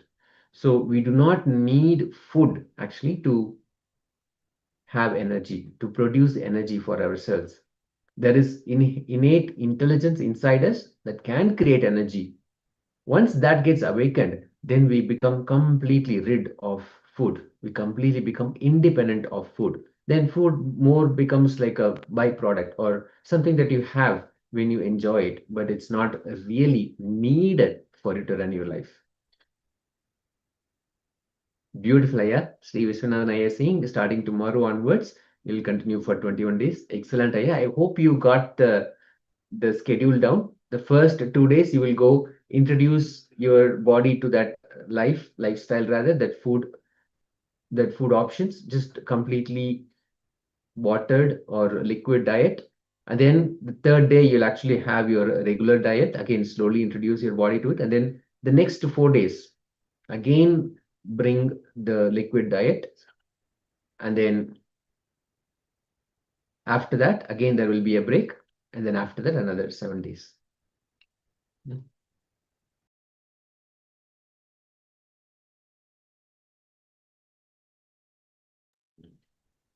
So just one correction is first, it will be 2 days. And then there will be a break for 1 day. And then there will be 7 days of liquid diet. And then there is a break. And then the last 9 days. So it'll be 21 days. So it'll be very powerful. And one suggestion we have is keep drinking all the time, something or the other, even just water. Just make sure that your stomach does not feel empty. Drink lots of water, drink lots of fluid, as much as possible, keep drinking. That is one. And number two, very important, is that please sit in Swamiji's darshan every night. Attend the Paramashivoham program and sit for darshan. In your case, it will be in the morning. When the darshan happens, do not miss it. Do not miss it towards the end of the program, towards the end of the day, and sit in that darshan. That will be very much recapturing all the energy. You'll be able to receive that energy and sustain it better also. Actually, you can come back. You can actually come back and tell us how the experience is. And throughout the process, we will guide you and support you as well. So do let us know.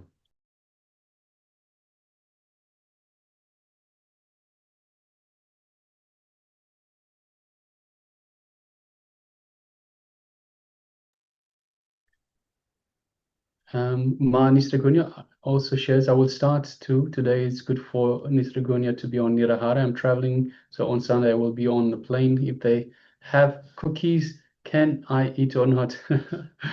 So Ma, so if you start today, you're going on Sunday. So where are we? Friday. So Sunday should be 2 days away. So if you start today, today, tomorrow, 2 days, so Friday, Saturday, 2 days. Then on the third day is a break day. So you can definitely have cookies if they have so the idea is also to make sure that they are within the sattvic diet framework. So make sure there's nothing. I mean, they should be safe with cookies. But yeah, with regards to the break days, this is where we have sattvic, pure vegetarian sattvic diet. So to make sure that that everything you are having is pure vegetarian sattvic, and cookies should be okay, Ma. And one more thing, I just wanted to remind that this whole process will actually remove your dependence on food. Any addictions that you have, any dependence you have, you will see those will automatically drop. You don't have to make an effort, but then your body will be completely tuned so that you will not have this dependence. I want pizza, or I want cookies, or I want this, I want that. That will not be there anymore. That dependence will not be there And anymore. the cravings as well. So it'll help you get over cravings. So a lot of the times we have, if you observe your body, every once in a while your body will say, hey, I'm craving this, hey, I'm craving that. So after practicing this Nirahara for 21 days, most of your cravings will have gone away as well. So the dependency and the craving for these foods, especially junk foods, will diminish quite a lot. Yes, beautiful, ma, and thank you so much for sharing, and Vishwanathan Iyer as well. So, with Swamiji's blessings, we will have a successful Nirahara Samyama, and whatever you want to achieve through the Samyama, whatever you want to have through the Samyama, with Swamiji's blessings and Paramashiva's blessings, let we all achieve that. Thank you, Aya. Thank you so much for sharing, and Mahanistha Gunya, thank you also. Yes, with that, we'll enter into the next session, which is a power manifestation session. Yes, and today's power manifestation, the power of remote scanning. So how is it going to work? Today, we are ourselves, the Acharyas, we already have a couple of objects in front of us, and through the power of remote scanning, yourselves, the participants, will be scanning the objects that are here in front of us. So we have some objects in front of us, and simply by connecting to the divine, we have access to these superpowers, through these powers of the third eye. So let us get ready. So we won't be displaying anything to you. You'll be scanning for these objects that are found in front of us. All right, let's sit comfortably with the head, neck, and spine in a straight line. And let us sit with a full intention to manifest this power. You can cover your eyes if you wish. Let us connect to the divine. Let us connect to Swamiji. Connect to Paramashiva in our inner space. Our inner space is the Ananda Gandha. It is situated just below the heart center and just above the navel center. It is the space that Swamiji has initiated us in to connect to him, connect to the divine, be in the space of oneness with the divine. Understanding that Swamiji, Paramashiva are available to us. So let us reach out, let us invoke Swamiji, let us invoke the divine in our inner space. Let us welcome them with open arms, love, compassion, and gratitude for being in our lives.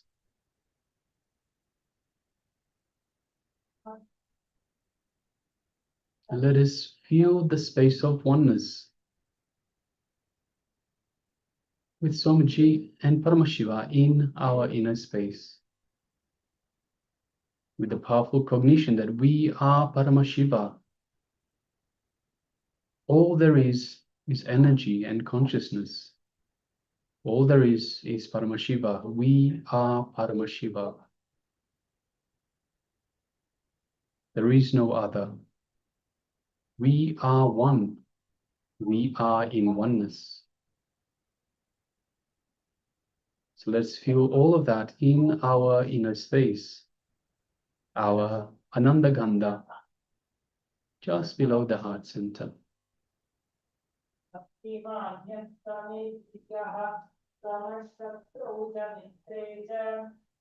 yourself expanding into the feeling of oneness with Paramashiva, with the cosmos, with existence.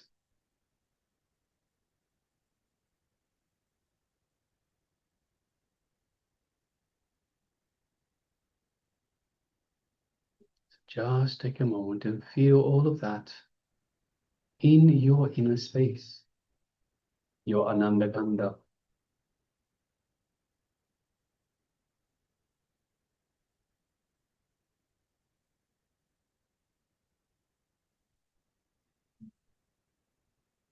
Now let us set our intention to manifest this power of remote scanning, remote vision, identifying the details of the objects in front of the acharyas. Let us hold that intention in our third eye.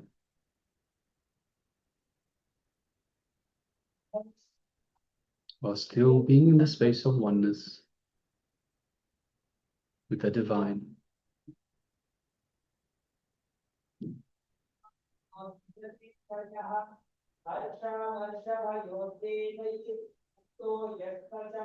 Now let us start chanting the Mahavakya. The Mahavakya is the cosmic code word Swamiji has given us. It is Om Nithyananda Paramashivoham, meaning in eternal bliss I am Paramashiva. So let's begin. Om Nithyananda Paramashivoham. Om Nithyananda Paramashivoham. Om Nithyananda Paramashivoham. Let's continue chanting the Mahavakya intensely during the entire power manifestation. And from this space of oneness with the divine, let us start manifesting this power of remote scanning. Let us begin. Paramashivoham.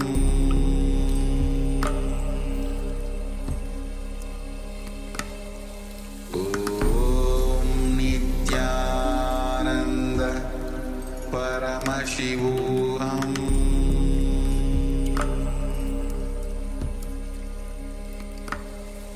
Om Nithyananda Paramashivoham.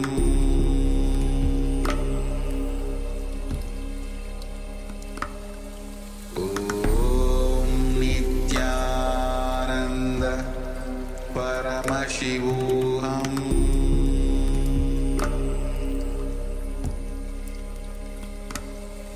Om Nithyananda Paramashivoham. Om Nithyananda Paramashivoham.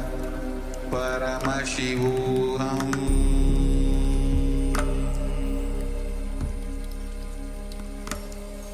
Om Nithyananda Paramashivoham.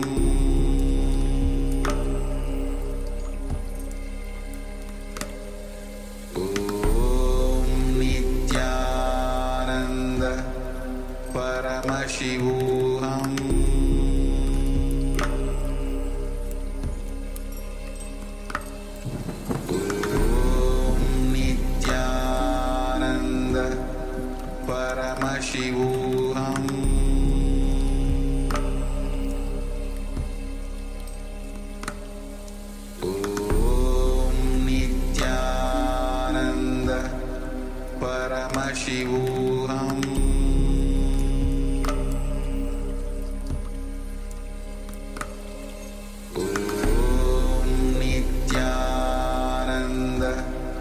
Paramashivoham.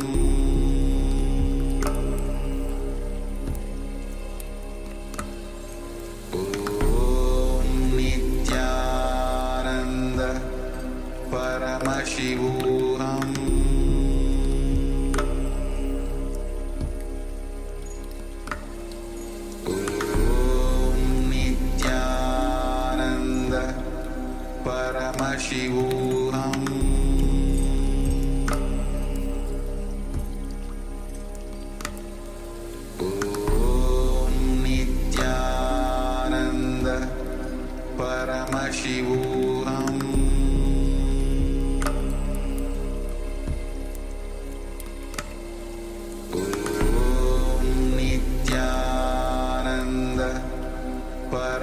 Paramashivoham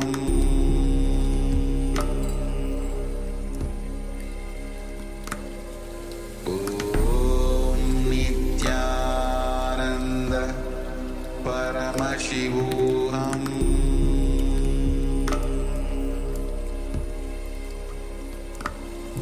Om Nithyananda Paramashivoham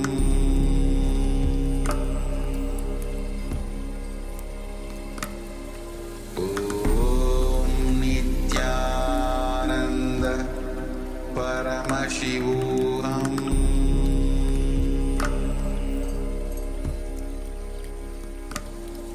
Om Nithyananda Paramashivoham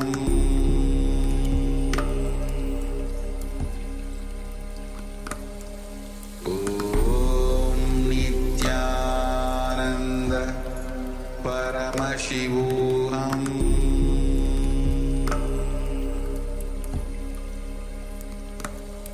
Om Nithyananda Paramashivoham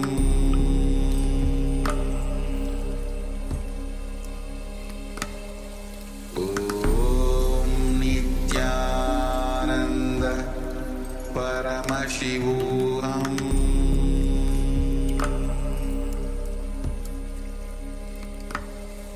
Om Nithyananda Paramashivoham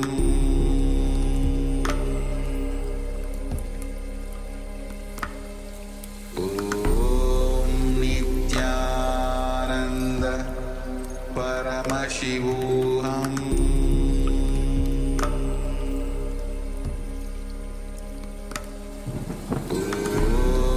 Om Nithyananda Paramashivoham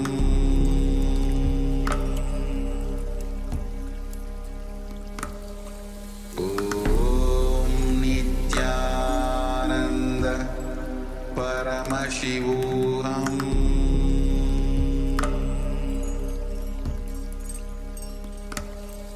Om Nithyananda Paramashivoham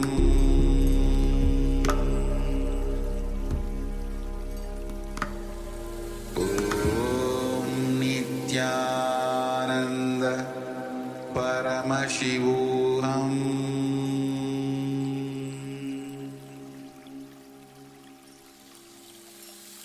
I bless you all. Let you all open all your three eyes.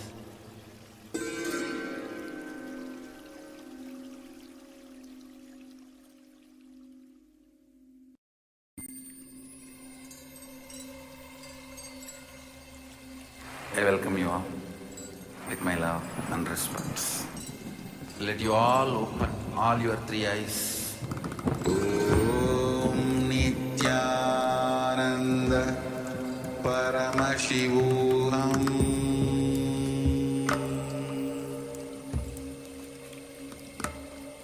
Om Nithyananda Paramashivoham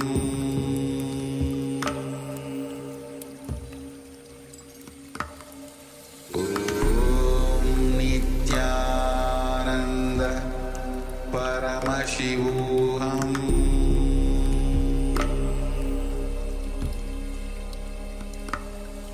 Om Nithyananda Paramashivoham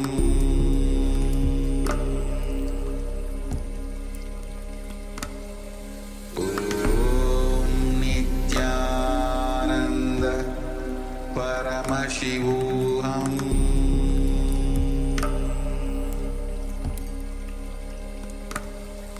Om Nithyananda Paramashivoham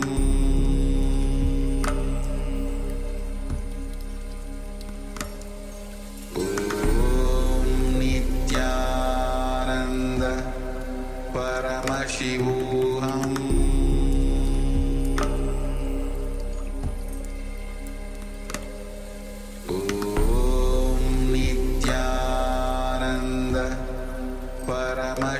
Nithyananda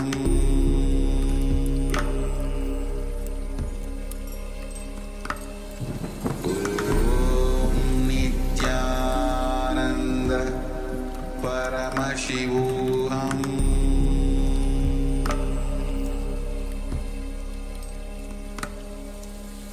Om Nithyananda Paramashivoham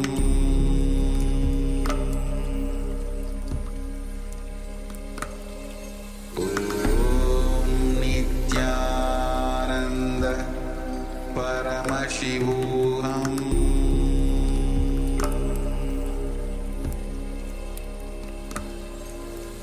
Om Nithyananda Paramashivoham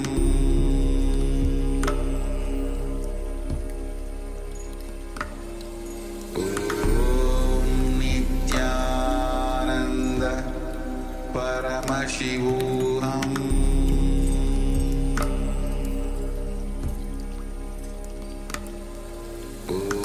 Om Nithyananda Paramashivoham Om Nithyananda Paramashivoham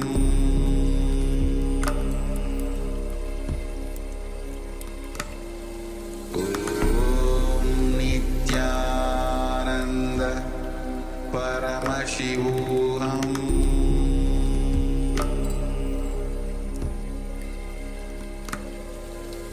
Om Nithyananda Paramashivoham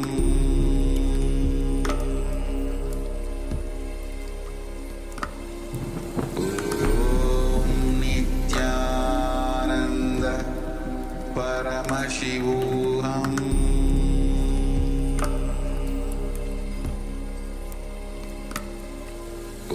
Om Nithyananda Paramashivoham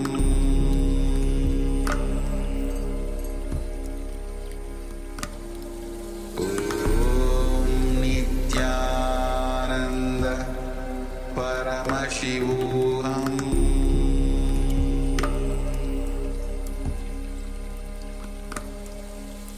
Om Nithyananda Paramashivoham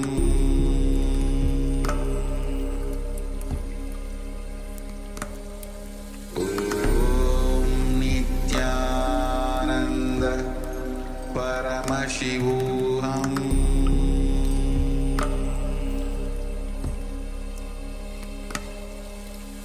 Om Nithyananda Paramashivoham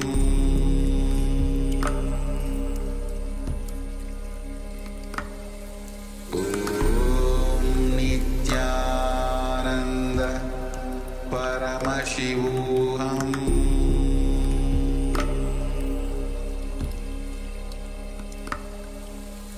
Om Nithyananda Paramashivoham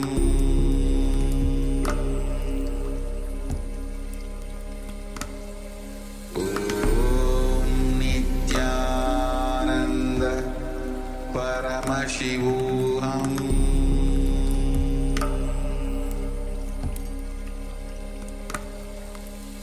Om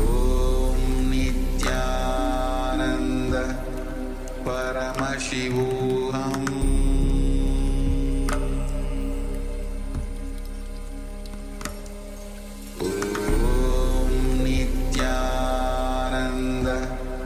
Paramashivoham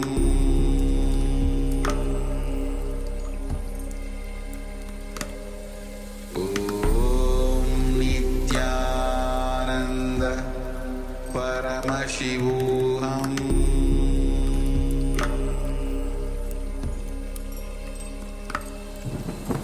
Om Nithyananda Paramashivoham.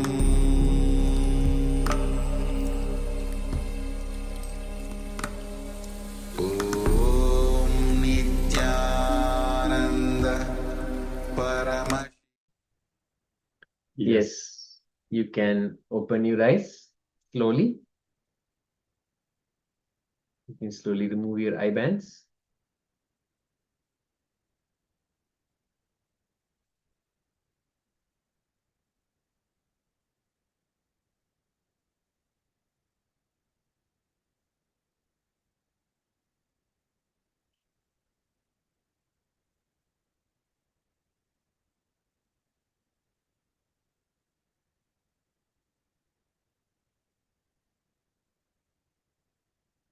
Yes. Now let us quickly share what Paramashiva has revealed to you about the objects that were in front of the acharyas, and we already have Ma Anna sharing a keyboard, yellow pencil, glass case, and a watch. Beautiful, Ma. Thank you. Thank you so much for sharing.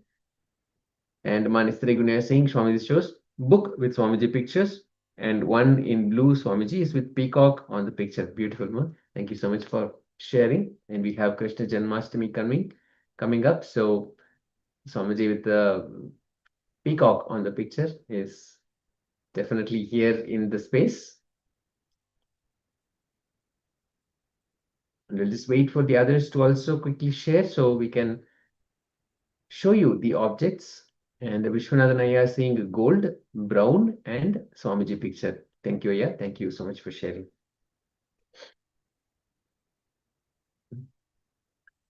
All right, so just waiting a few moments, just giving a few more moments. So we have, we are also joined by Ma Gu Shu Jing, Nithyananda Ma, good to have you with us. And also Charmaine Muse and Ma Gora Swarupini, if you have taken part in this power manifestation, take a moment and share with us as well. So just going to give a few moments more before we reveal the objects that we had in front of us.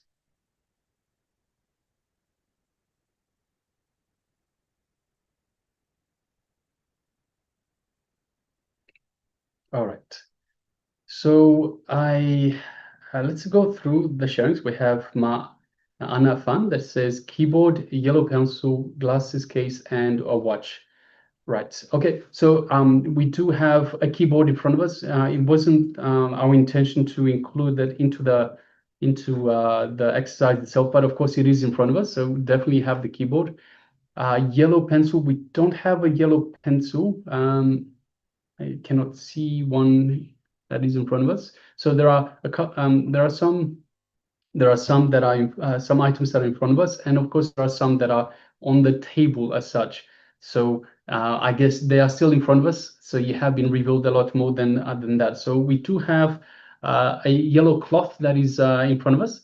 So that is we have the yellow there. Glasses case. Again, it wasn't my intention to include it in the power manifestation, but I do have the case that was out to the side, but it is still in front of us, front of the acharyas. So yes, and A watch. we have a watch. Yes. And yes, we do have a watch in front of us as well as such. So yes. So thank you very much for sharing, Mark. Congratulations for manifesting. As you can see, the third eye is being revealed a lot more than even we intended.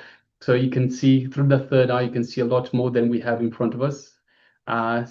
It is still in front of us, yes, of course, but not the ones that we had set as part of this power manifestation. So yes, thank you very much for sharing, Mark. Congratulations for manifesting. We have Ma Nista Gunya that says Swamiji shows a book with Swamiji pictures, and one in blue Swamiji is with peacock on the picture.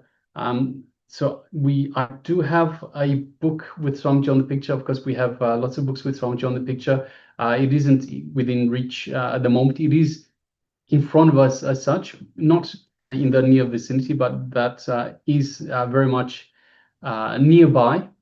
So within a couple of steps or so. So yes, thank you very much for sharing, Ma. Congratulations.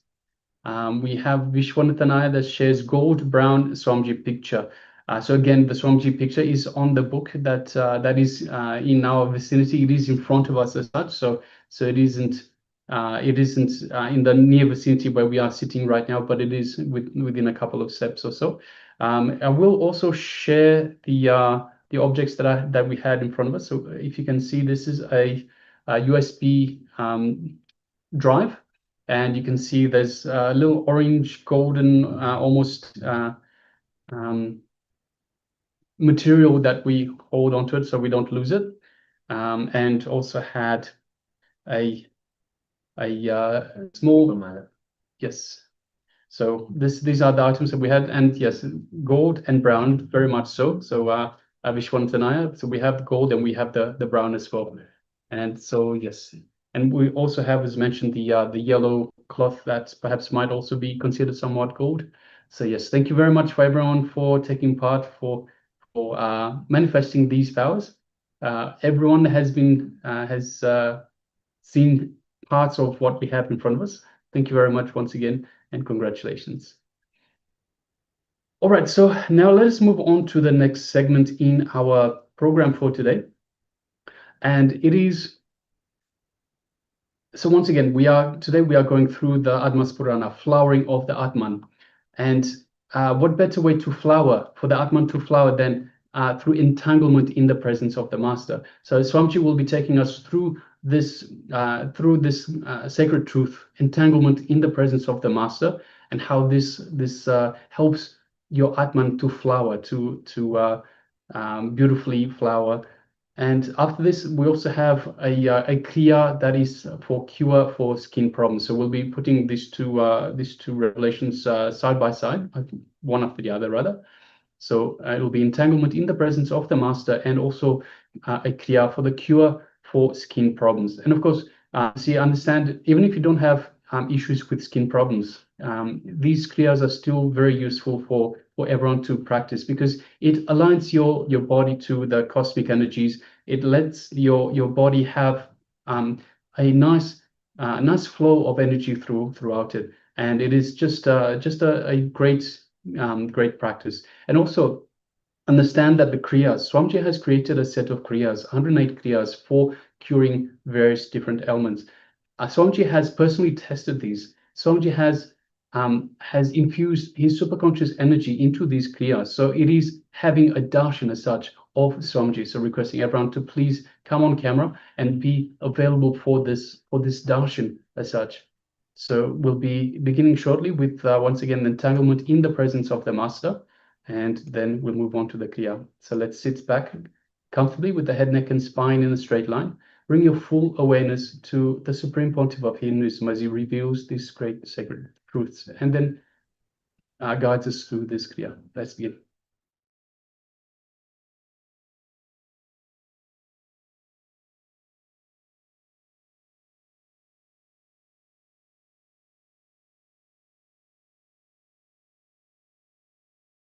Problem starts. Actually, there's nothing else but Nithya. But when you start becoming very vague, you start creating an idea. It's like a mist. It's like a mist. How it happens, you can't say. You can say only how to escape.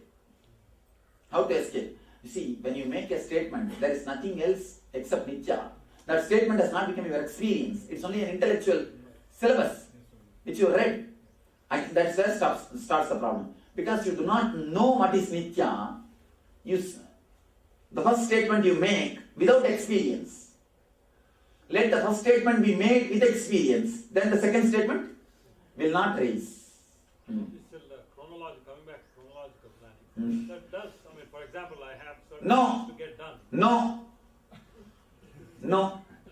Simply, it's not. At least in my work, I can say very clearly.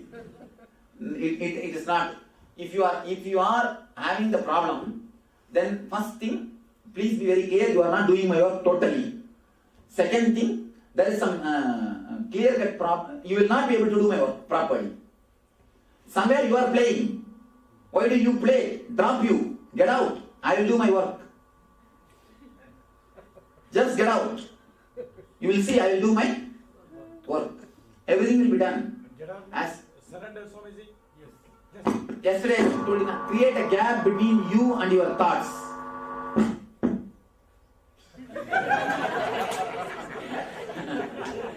Create a gap between you and your thoughts. That's all. Nothing else. Don't move with your thoughts. These 4 days, try. Simply try. Now, let me tell you the importance of the Master's presence. You see, when the master is here, when the he is in the zero state, he is beyond the time shaft, he is beyond the time shaft. Simply, when you are around him, you see, when you just attend some programs, you are in 100 TPS. That 100 becomes, what to say, 100 plus 0 is 100. By 2 means what? You come to the 50, average. If you are doing some meditation, naturally you come down to 80. 80 plus 0 is, then what, where you come down? 40.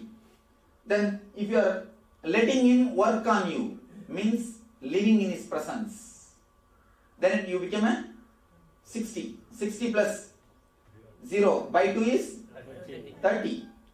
Actually, by totally surrendering or relaxing to the master's presence, if you totally trust him and relax, he simply stops your time shaft and wipes it.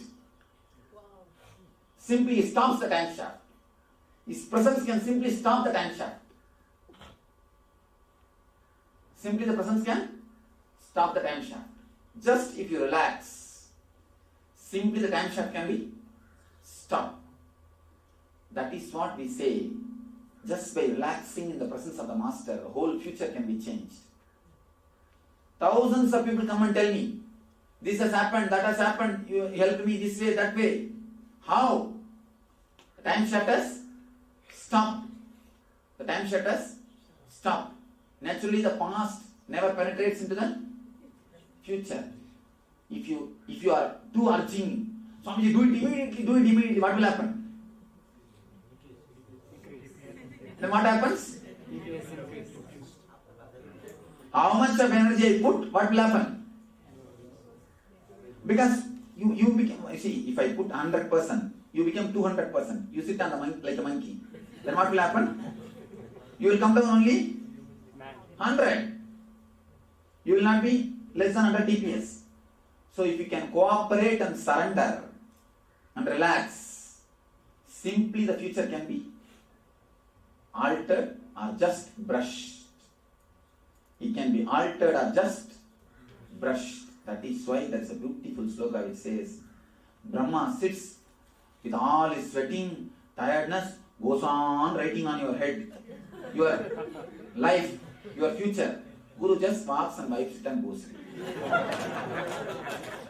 He goes on, he sits with so much of sweating. Goes on writing on your head. Goes on, writes continuously. Brahma writes your life, your future. What Guru does? When he walks, just casually wipes it and goes. Because of the time shaft. This is the way the future is changed.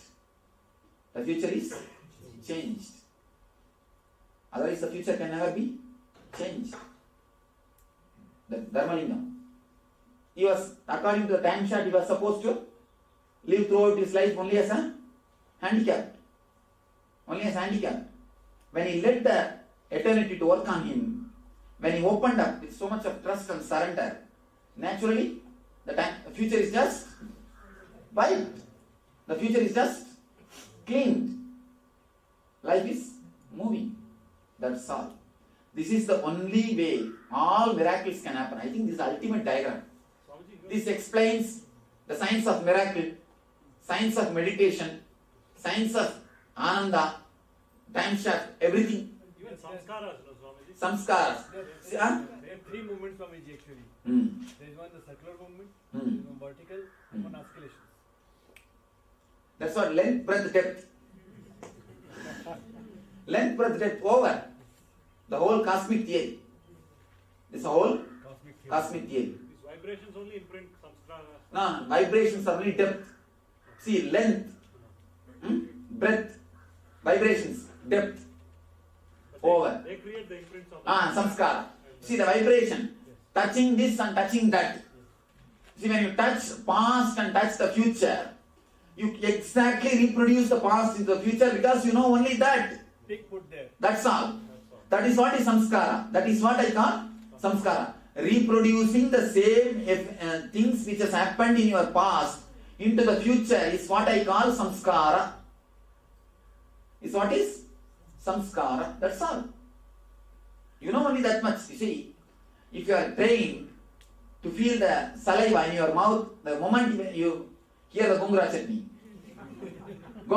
immediately the saliva. Naturally, whenever the gongura chutney is brought in front of you, what will you do? Same reaction. So the past and the future moment, if you are trained to get hurt, somebody criticizes you. If you choose to get hurt when somebody criticizes you, naturally you will be continuously getting hurt whenever people criticize you. If you choose to be happy and relaxed when somebody criticizes you, naturally you will start choose to be happy and blissful. When somebody, it is just your choice. Your choice can help and work if the TPS is less. Your choice, your conscious decisions always brings the TPS down, because the force of the oscillation is stopped. You see, not only TPS, you come near the time shaft, not only when the TPS is brought down, even when the oscillation is brought down. When the frequency is brought down, again you come to near the. You understand? You see, if these moments are reduced, naturally the TPS also will become less. That is what is TPS. And that is what is TPS. TPS also will be reduced. You said samskaras of the past, but is it samskaras of previous birth also? Yes. Past means all your yesterday, previous birth, previous to previous birth, everything. Everything. So the low TPS is those actual conscious moments in our life. So you told us during the NSP that at the time of death there is a fast forward, and the conscious moments are the only ones that actually carry along. And since more and more less TPS and more conscious moments, less and less karmas we carry along. Yes. Less and less karmas you carry. If you touch at least once the time shaft in your lifetime, and the end, again you will be only sitting in the time shaft.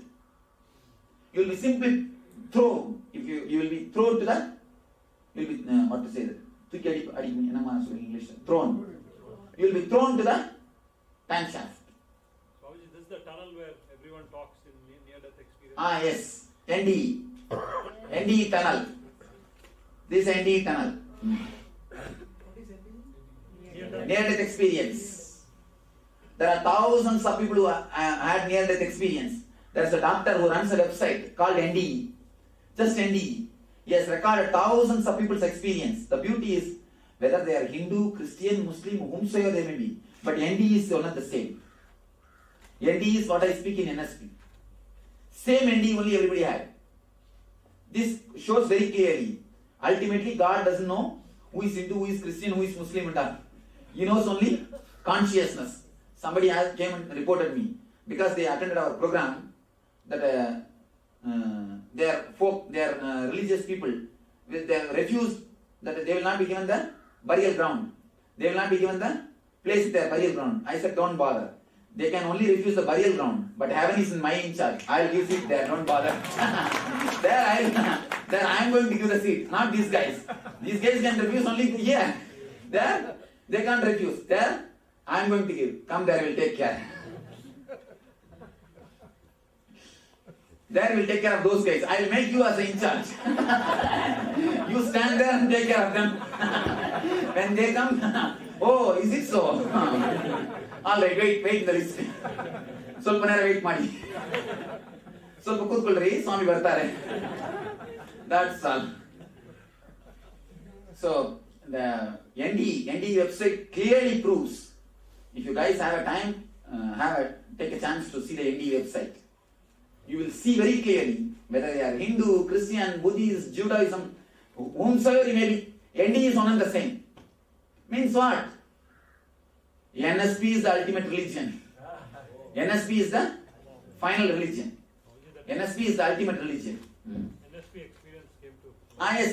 Yesterday we received an email from our Prabhupada, Oklahoma devotee, Robin. Our mother did a NSP with us. Here is a testimonial for NSP. In NSP, I think even the last NSP I told, if you have done NSP and fall into unconscious at least once, only then you will understand what NSP has done to you. Here is an email which says, the mother was slowly passing away. The daughter and the mother both did NSP. Daughter is sitting. She saw very clearly the sahasrara opening and the energy moving out. Swami standing in white dress and laughing. Laughing.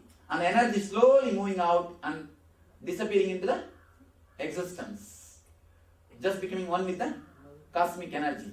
Even the doctors and nurses, they were shocked to see so much of energy in the room. In that room. Just yesterday we received an email. Yes, copy is here. Later on you can all see. Take it out and see. Alright. Any questions about this time shift theory? Swami, how do so many people, when they receive a healing, and even a physical healing, after a while, the TPS goes back up, they create. You see, when the TPS goes up, naturally, they will create more disease. More disease. That is what I am telling. If you just heal them, it will be like giving them fish. If you give them meditation, it's like teaching them how to fish. Teaching them how to fish. Give them little. How to fishing, huh? Fishing. Okay. So, you see, teach them meditation. Naturally, they will not create the disease again. You see, when they come with a headache, healing headache is okay. But teach them how to keep the head calm, so that they will not create headache once more. Otherwise, they will create headache for themselves once more and for you also again. Once more. So, don't let them create headache for you. Don't let them create headache for you. Now, all of you understand this time shift theory? Anybody who is not able to understand? Yes. When we go to office, Monday through Friday or Saturday, it goes just like that. But in Sunday, I find the time is moving very slowly when we are not meditating. But in the same way, when we look at the year, last year Jayanti to this year Jayanti, it appears just like that too. How it is related to time? You see, it means in your life you have not met much of sufferings.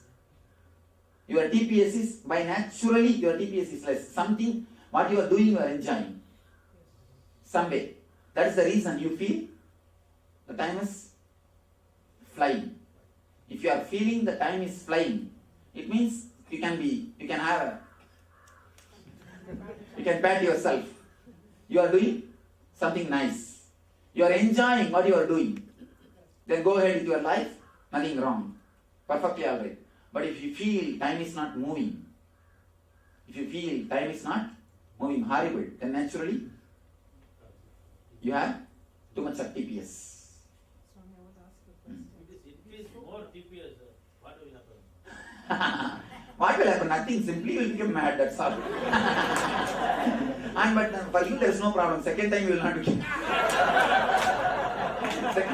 There is no fear of getting second time. Then, Ardana go and kill me. Actually, no. The more TPS, more depression, that's all. More suffering, that's all, nothing else. More mental torture, that's all, nothing else. So when you spoke about surrender, responding to the call of the master and surrender, is it the same? Yes. Now why I ask you this is like we are all living in a society. Now sometimes the call from the master. The very idea we are all living in the society is not surrender. As if I am not living in the society. No, Swami, what I'm saying is we've got in a family setup. Now there is a call from the master and there is something happening there. Now one responds to the call. But something is happening here because of our non-presence. How do you handle these two things? This is a very practical problem that many women especially face. Simply respond to the master's call. Everything else will be taken care. Everything else will be taken care. Next.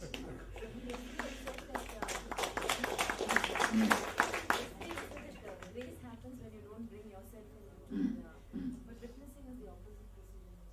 You're increasing that distance. No.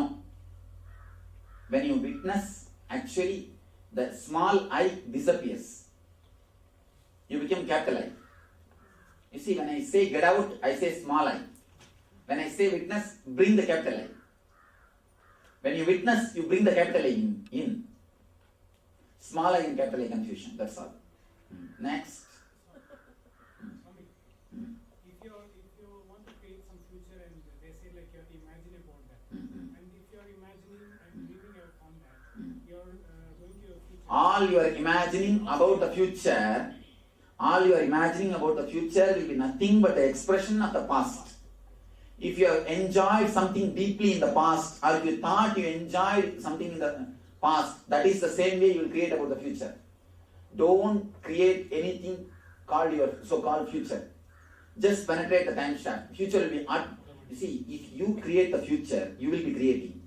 If you let me create the future, I will be creating. You are intelligent or I am intelligent? Decide. Who is supposed to create your future? Decide. If you relax, I will create. If you create, you will create. Who should create? Decide.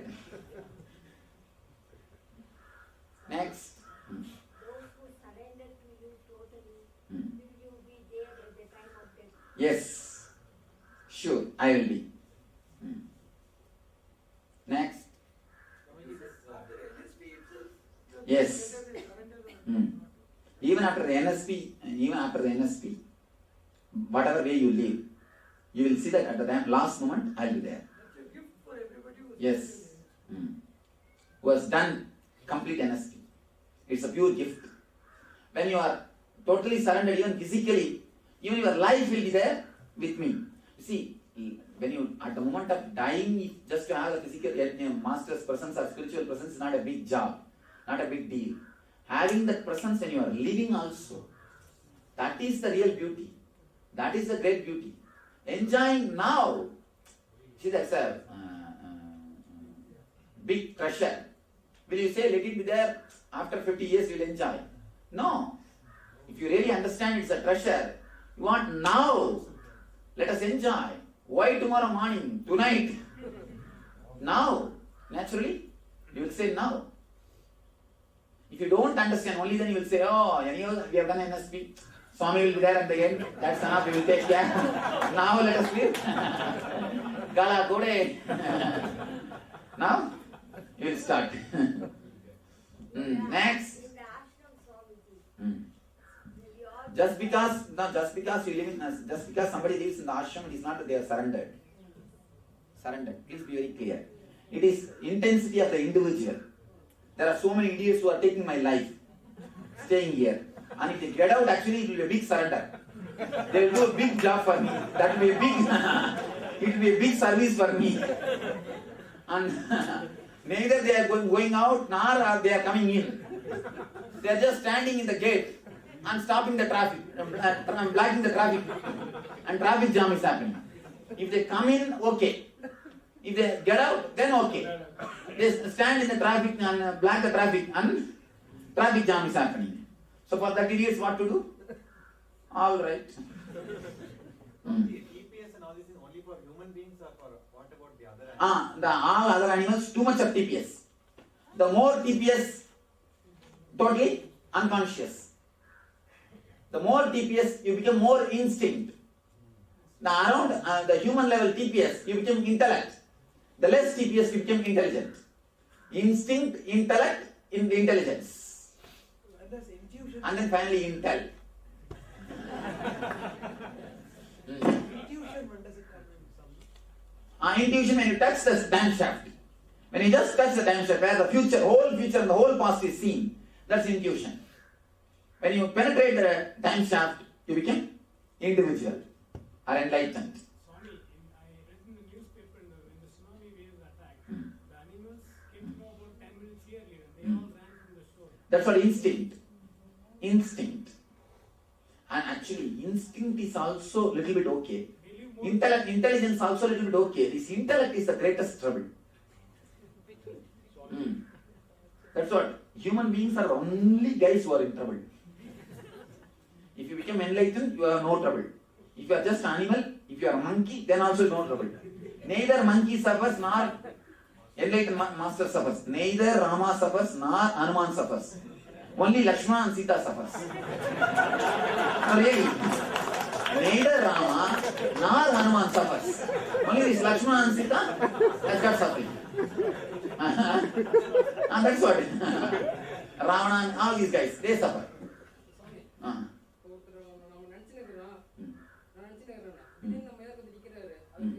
அதுதான் explain பண்ணேன். அதான் மழை explain பண்ணேன். English புரியலன்னு நினைக்கிறேன். உட்காந்துருந்து பரவாயில்ல, நான் ஒன்றும் பண்ண முடியாது. ஏன்னா ஹோல் திங்க தமிழில் சொல்ல முடியாது, இப்போ டைம் இல்லை. அதனால தான் கிளீனாக சொன்னேன். இங்கிலீஷ் புரியாத தயவு செஞ்சு வராதிங்கன்னே பல பேருக்கு சொல்லிட்டேன் நான். ஆத்தூர் அவர் எலக்ட்ரிஷியன் மிஸ்ஸஸ்லாம் கேட்டாங்க. நான் என்ன சொல்கிறேன், என்னால் முடியாது, வராதிங்க, அப்புறம் டெக்னிக் புரியாமல் கண்டபடியாக பண்ணிட்டு இருக்காதிங்கன்னு. அதெல்லாம் முதலே சொல்லிட்டேன் நான். என்னால் முடியாது அப்படின்னு முதலே சொல்லிட்டேன். ஏன்னா ஹோல் திங் என்னால் இங்கிலீஷ் எக்ஸ்பிளைன் பண்ண முடியாது. இப்போ அது அந்த ஆக்சுவலாக அந்த ஒரு கான்செப்ட் தான் இந்த டயக்ராம் புரிஞ்சா தான் எதையுமே எக்ஸ்பிளைன் பண்ண முடியும். What about mentally retarded people? There's a neighbor of mine has a mentally retarded. Too much of frequency only. Swamiji's dreams, once in a while you see impressions of some ancient times and something which you also... Again, too much of frequency. Is it too much of frequency, Swamiji, or is it less frequency because you're seeing the future and past? No. And actually see, too much of frequency only you will see. In the less frequency, actually less frequency it will come different vision. Less frequency what comes as is a vision. Too much of frequency only dreams happen. You see, visions will not make you tired. The dreams will make you tired. In the early morning when you get up, if you are tired, dull, want to rest, tired of taking rest. And there are idiots I have seen in the ashram itself, they are staying. And early morning 10 o'clock, they will get up from the bed. The way in which they walk, you can see they are totally tired. This means what? Whole night dreams. Naturally, they are in trouble. If you are tired after getting up, whatever you had is dream. If you are fresh, alive, bubbling, jumping, if you feel like dancing, the moment you come out of your bed, the moment you get up, not even come out of your, the moment you get up, your steps should be more like a dance instead of steps. Then you are having visions. Otherwise, it is just dreams. Does the mind get blocked if the frequency reduces? Does the mind gets blocked? When the frequency reduces? No. Mind gets open when the frequency reduces. Mind gets black only when the frequency increases. It becomes solid stone. Blackage. Swamiji, There was a theory about one scientist. If the person is able to move beyond the speed of light, he will become infinite weight. Yes. No, not infinite weight. It will become anima. Anima, Mahima, Lajima, Karima is one and the same. Anima means what? Just becoming the whole. Lagima means what? Just becoming nothing. Becoming nothing and becoming whole is one and the same. He says it will become a big weight. I say it will become nothing. Both are one and the same. But what is the connection with the speed of light with that? Why one can travel beyond the speed of light? You see, this all frequency level. In certain frequency level, you are a human being. In certain frequency level, you are in the dream world. In certain frequency level, you are in the causal body. In certain frequency level, you are in Deva. He says about the Devaloka.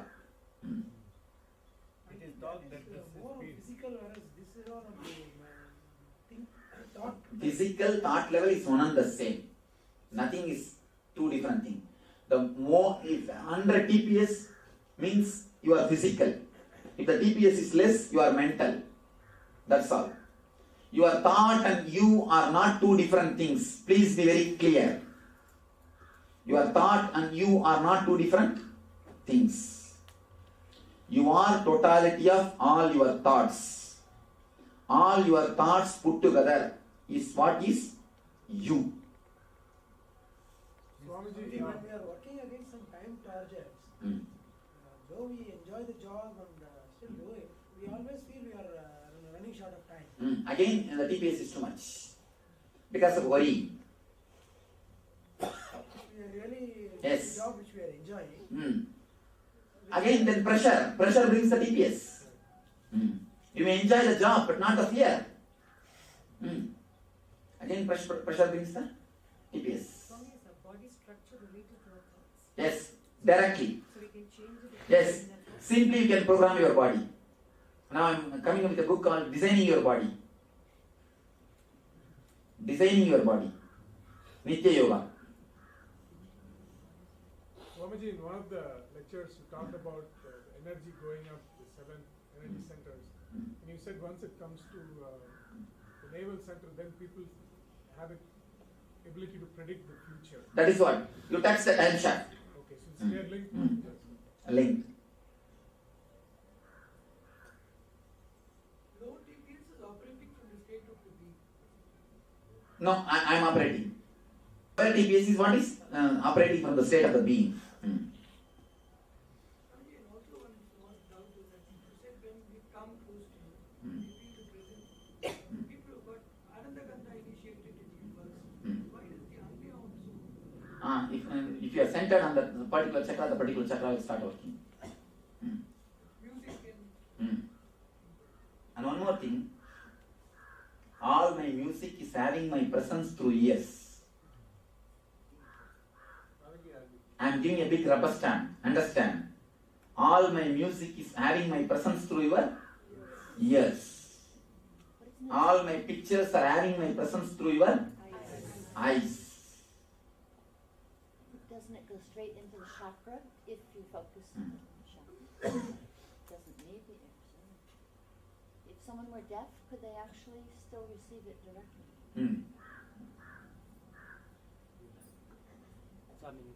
பக்கத்தில் ஒருத்தருக்கு ஆசிரமத்துக்கு தூங்கிட்டு இருந்தாரு sir உட்காந்துட்டு இருக்கும்போது அவர் கொரட்டோட்டு தூங்கிட்டு இருந்தார் பக்கத்தில் இருக்கிறன்னு சொல்றாரு இதுதான் யோகா மகாமந்திரா நித்திரை அப்படின்னு சொன்னார். அப்படி சொன்ன வாட்டி இப்படி பார்த்தீங்கன்னா சிரிப்பு வந்து ஒரு 5 நிமிஷம் அடக்கவே முடியல சொன்னேன். அடி வயிற்றுலேருந்து இழுத்து வந்து உள்ள சிரிச்சு அப்புறம் கண்ணிலேருந்து தண்ணியாக வந்து உடம்பு ஃபுல்லாக ஹீட் ஆகி ஒரு எனர்ஜி தர்ஷன் பண்ண மாதிரி ஒரு feelings.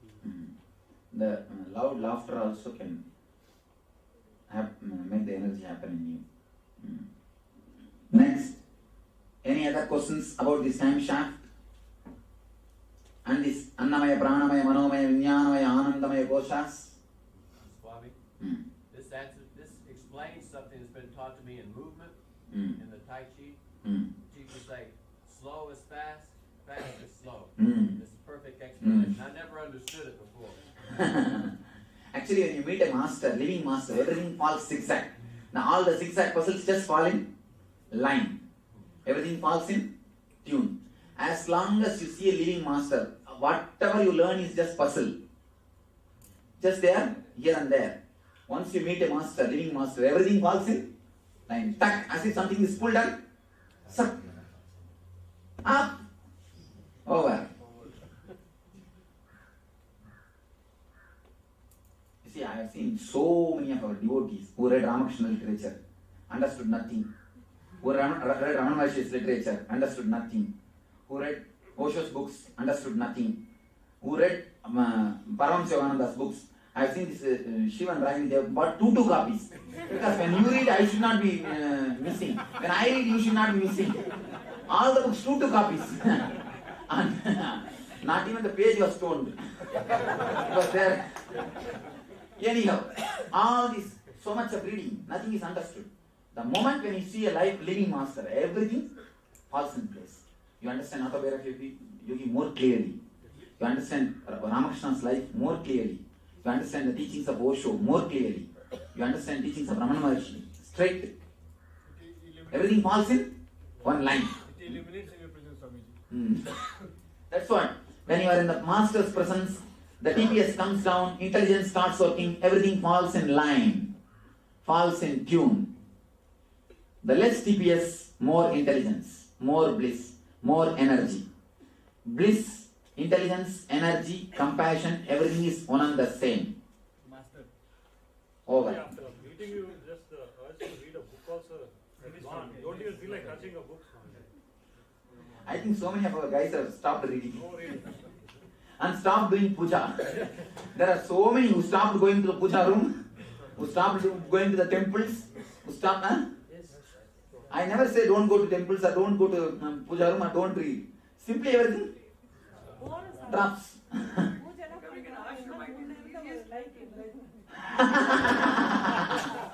Becoming the ashramite is the easiest way to become enlightened. Difficult way for Swami. Don't stand in the gate. Yes. Becoming ashramite is okay, but don't stand in the gate and block the traffic. Swamiji, people who are not physically close to you, I mean, this whole theory. This works. Less TPS is enough. No, but if you are away from you, what are some of the techniques by which you can still Of course, I produce so many of my techniques and my photograph, my kirtans, my message, all these things are naturally. Okay, so if you listen to them, that is all. And that's one of the wonderful steps. And just remembering me, Anandaganda.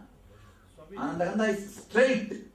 When you fall in Anandaganda straight, practically you fall to 0 TPS. Swamiji. Just 0 TPS. You see, the moment you are connected to Anandaganda, the energy starts happening. You are less than 20 TPS. Be very clear, less than 20 TPS. The moment you fall clearly to Anandaganda, you are already in 0 TPS. Swamiji, not only time shaft breaks, even space breaks. Yes. Time shaft and space is nothing but one and the same. So your distance and nearness is not there. Yes. Physical is over. Yes. You see, in the 100 TPS, even this distance is too much. In 100 TPS, even this distance, what I say you will misunderstand. When the TPS is more, what I say you will misunderstand. And even if you see me, what will you think? What is this? Such a young guy, what he can teach? You have your own, people have got their own ideas. People have got their own ideas. I dance. They have their own ideas because the TPS is more. They project themselves on me. Even if you live around me, when I fire you, you think I am a human being. When I bring my energy to destroy your human aspects, you think I am a human being. All your misunderstanding is physically around me and too much of TPS. This too much of TPS guys create problem for me also, actually. I tell you honestly, this too much of TPS guys only create all problems for all living masters. All problems created for all living masters is too much of TPS only. When you are actually, if you are not mature to certain TPS, better don't live near the master. Otherwise you will hurt yourself and hurt others. Hurt him also. So, if the TPS is less, even if you are sitting in San Jose, you will be falling in tune with me.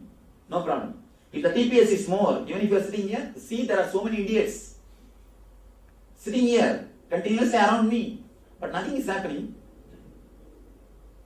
Nothing is happening except the septic tank gets filled. Except filling the septic tank, nothing happens.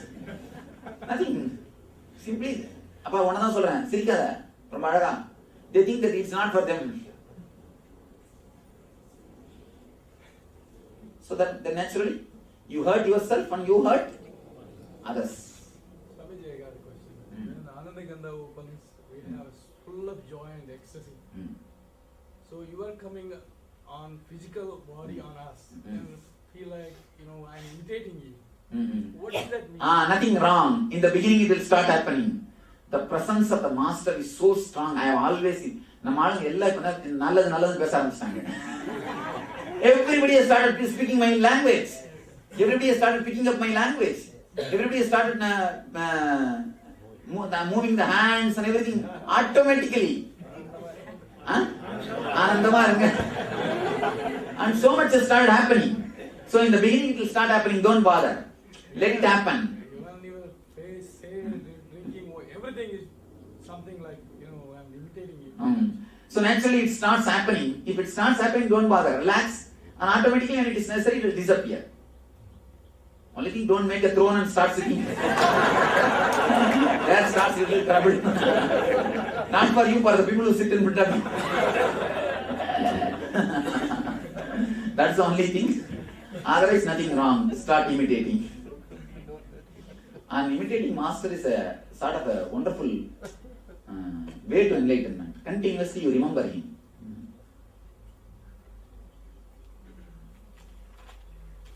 Next. I think now many will start growing the hair like me. Many are thinking, I think, already. to leave the hair and shave the face.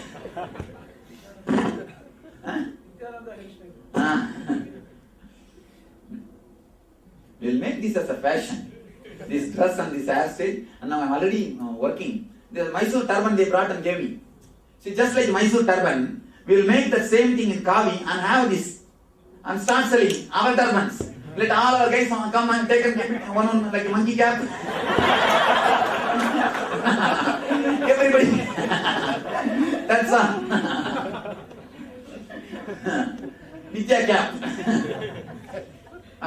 What they call Mysore turban? Mysore peta. Nithya peta. Okay. That's all.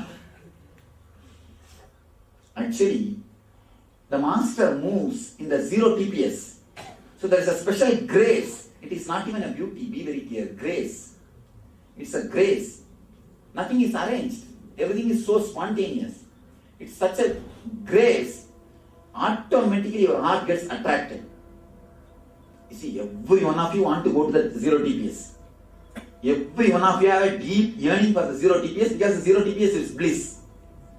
So all your search is nothing but 0 TPS. So when a man acts from that 0 TPS, naturally you start imitating him. You start imitating him. Simply, without even your knowledge, you start imitating him.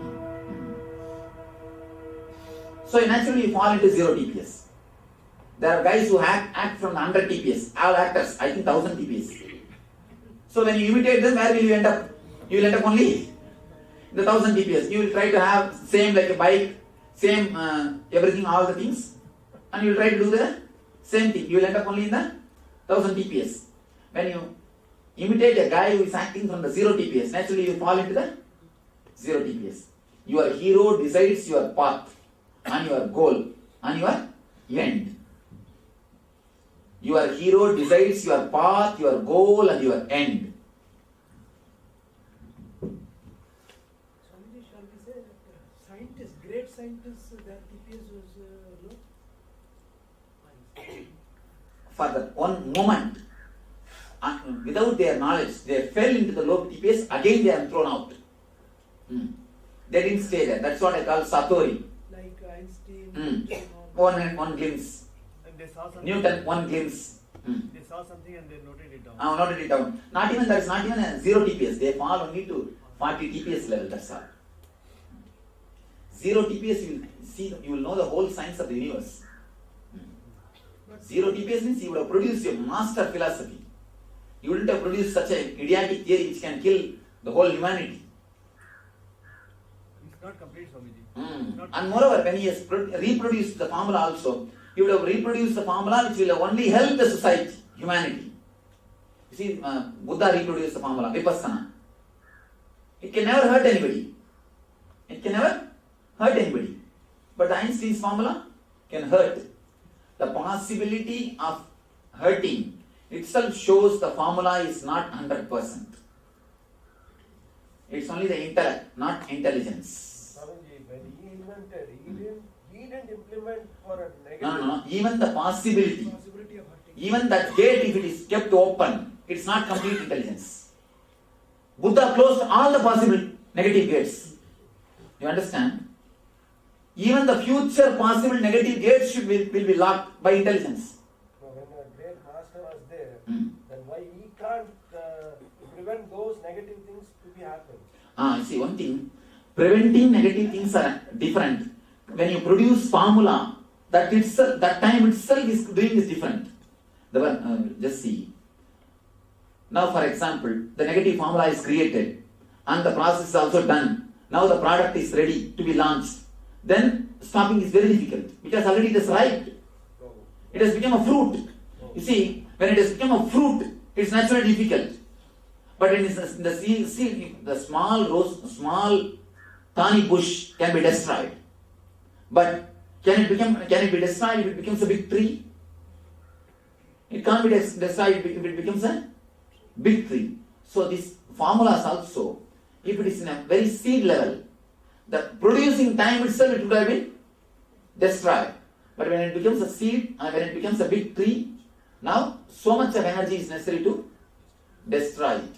Come up with the question. formula was invented after Buddha's. But Buddha was not physically alive that time. As a enlightened master, he could have stopped whatever is going to happen in the future, like negative things. You say, that time itself you could have stopped the Einstein's happening. But every individual has got a total freedom. You see, people ask me, Swamiji, why don't you change my mind and make you as disciple? And so many people, especially all these wives, come and tell me, please Swamiji, do something to my husband and make him your disciple. I can't do that. I can't do that. I can't interfere in his freedom. You see, God gives you the freedom to be in bondage. Please be very clear. Even bondage is your choice. If the freedom also forced upon you, it is not a freedom, again bondage. You have a freedom to be in bondage or to be in freedom. So freedom or bondage is your choice. I can't interfere. Somebody asked Buddha, enlightenment is a great thing. Why don't you give enlightenment to everyone? He said, who wants? Bring them. Who wants? Nobody. So it is your choice. God never interferes in your freedom. He gives you the freedom to be in bondage. It's your choice. Swami, that is the reason why disasters like tsunami and all cannot be. Yes. It's a corrective negativity. When it is become too much, earth nullifies itself. Swamiji, this is really a universal theory of spirituality. Really. Yes. Not theory. Theory means the theory is not. Theory is, you see, theory is a word, dead word. Philosophy is a dead word. Philosia. Darshana. Darshana means what I have seen. Philosophy means what I thought. Philosophy is what I think. Darshana is what I have seen. So this is a darshana. We can call it Nithya Darshana. Nithya Darshana. And Darshana doesn't have English word for me. No, Darshana don't have English word. Because in English no Rishi happened. No Rishi happened, nobody who had the darshan happened. You see, in Tamil there is no word for tsunami because tsunami never happened in Tamil Nadu. Throughout the history, the tsunami never happened in Tamil Nadu. So there is no word for tsunami. They are using the same word tsunami. There is no word because it has never happened. So there is no word for darshan because darshan never happened in that area. All happened is philosophy. Philosophy. Only the intellectual theories, suppositions, not actual tatata. Darshana means tatata.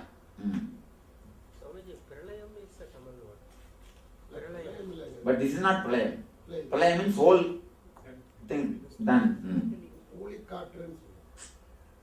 அதெல்லாம் கூட equal ஊழி காத்துனா மேல ஆள மட்டும்தாங்க கீழே ஆடுதுங்க அதெல்லாம் ஊழி காத்தா இல்லைங்க.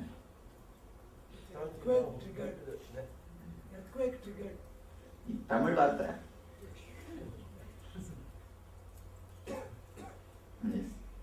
In theory, this sounds very simple, but in practice, I know that many people have resistance to lowering the TPS.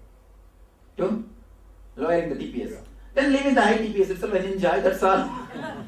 That's all, nothing more can be done. There is no need to bother. You see, in the practical and theory, it is simply simple. It is simply simple. The moment you say it is not simple, you try to make it complicated. One more TPS. That's all. One more TPS. But materialistic world is high TPS, really. No, in the high TPS you are in materialistic world. When you are in low TPS, same world but not materialistic. You are not materialistic. The same MG road is there. Kids hang around every day night, but none of us go there. It's not that we entered into a different world. Same world. Everything is same. But we are only not going. That's all. Which is just witnessing or observing the thoughts that finishes the thoughts, that TPS goes down. Yes, TPS simply falls down. Swamiji, you said that while penetrating, if you are able to stay there for 11 kshanas. So, but kshana itself is gap between the... It means actually, to tell you honestly, by 11 kshana, when you start staying, the kshana concept will disappear. Just to give you an idea, or 11 chana, 21 chana means more time. That's all.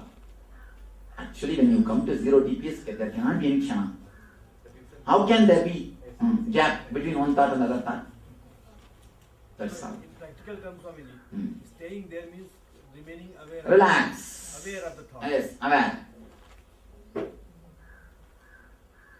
When you become totally aware of thoughts, when all your energy becomes a witness, there will be no more thoughts. When you intensely witness, thoughts will not be there. Because where is the energy to think? You will be totally a witness. What about greatest musicians? The TPS falls down. When you say you witness your thoughts, it's actually our mind which is looking at the thought itself. So that means Witness the witness itself. so the mind is still present. But when you start witnessing, the mind will not be there. Whenever you forget witnessing, only the mind will start moving. It's like you play the double game, when you start witnessing, you play the game of the mind and you. It's like you sit in a chair and sit in the chair and speak. Sit in this chair and speak. Like you take a subject and you sit in this chair and speak for the subject. You sit in that chair and speak against the subject. Tak, tak, tak, tak, tak, tak, tak, tak. That is the game now you are doing. When you start witnessing, slowly you will stop moving to that chair. You will just become this chair. Naturally you will see. Who are you here as a witness? That you don't bother. That is still a different identity. The witness is what is energy. You became nobody. You became Nithya. You just became Nithya. Witness intensely. Witness the witness. So sometimes during the NSP meditation, the intense sessions we were having, the experiences were fantastic. But at the same time, it was as though we were seeing it from the outside. That is what? But does that mean that my mind is still active and it's viewing that experience? Your mind active and viewing is not your mind. Viewing is your being. Acting is your mind. So that experience is being witnessed by my being. Means you experience that you are witnessing. That is the real experience, ultimate experience.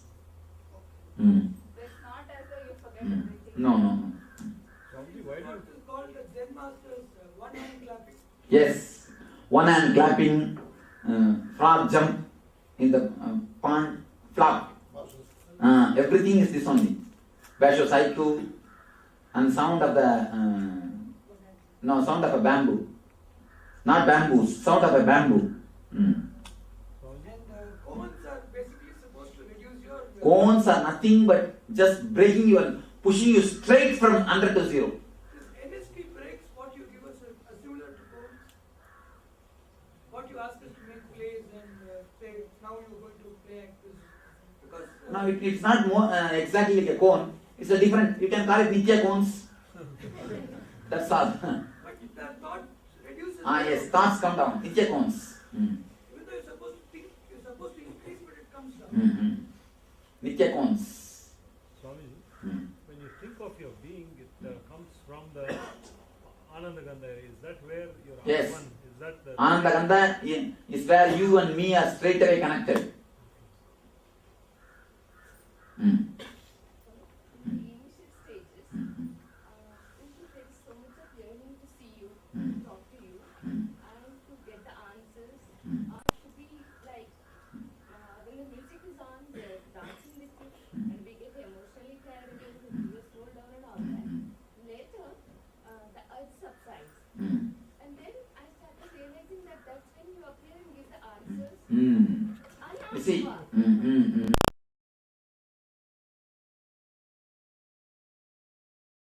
Let's start the Kriya. Please understand, today's Kriya is basically for all the skin problems. Care for all the skin problems. All skin problems are related to breathing layer. Pranamaya Kosha. The oxygen, prana, spreading all over the body. If it is not happening properly, there comes skin problems. If it's happening properly, then the breathing problem, gets dissolved. So you are going to do 5 kumbakas today, step by step. First, Magatasana.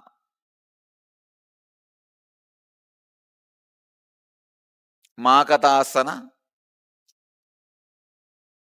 This is from Yoga Pratipika, 25th verse, 125th verse.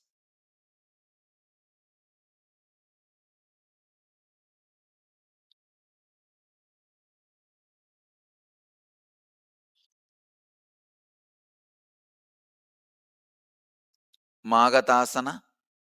The first kumbaka is Shanta Kumbaka, Kumbaka Patadi, 90th verse, 90 verse. Let me tell you the technique. Hold the breath inside. Inhale, hold the breath inside.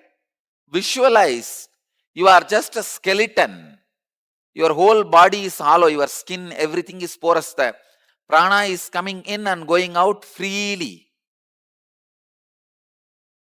Your whole skin, outside the skin, inside the skin, filled with prana. You are just a skeleton, bone structure. Hold as long as you can. Relax when you can't hold anymore. If you want to visualize your skeleton, I can get the skeleton and show you. Just visualize yourself as a skeleton. See, just visualize you are just a skeleton. And the air is coming in and going out freely. Inhale, hold as long as you can. While you hold, visualize you are just a skeleton and the prana is going in and out freely.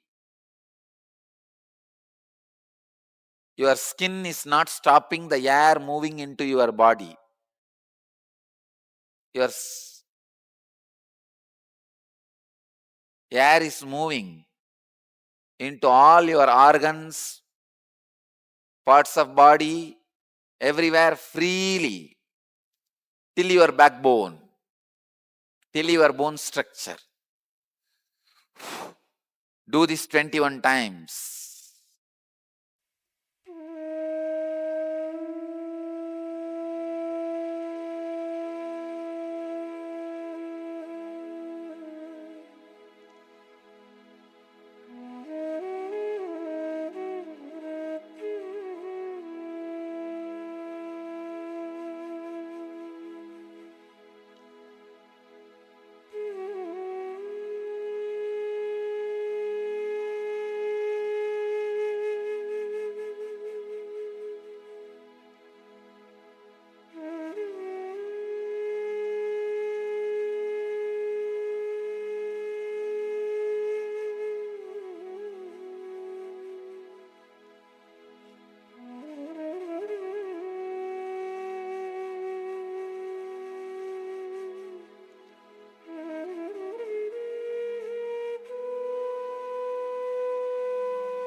Shitkari pranayama. Continue to sit in the same posture. Press the lower teeth with the upper teeth and open the lips comfortably. Suck the air in through the gaps between the teeth. Be aware of the sound produced. After inhaling, close the mouth and exhale through the nose. Do not hold. Don't hold the breath. Just inhale and exhale. That's it.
Relax. The next step, Bastrika. It's from Geranda Samhita, 5th chapter, 75th Upadesha. With a bellowing sound, forcefully blow out the air out of both the nostrils so that your abdomen gets tucked in. Slowly allow the body to inhale, like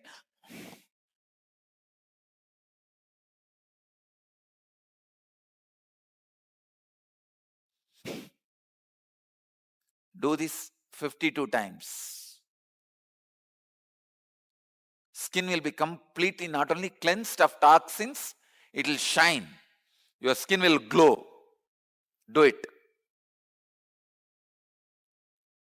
You will have a pure aura.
Next step, Trinetra Kumbaka. In Kumbaka Patadi, 192 verse.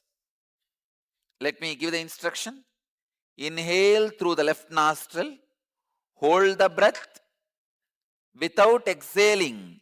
Inhale through the right nostril also.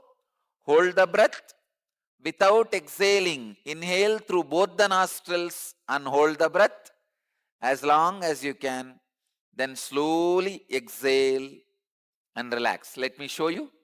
Inhale through left. Hold. Again, inhale through right. Hold. Inhale through both.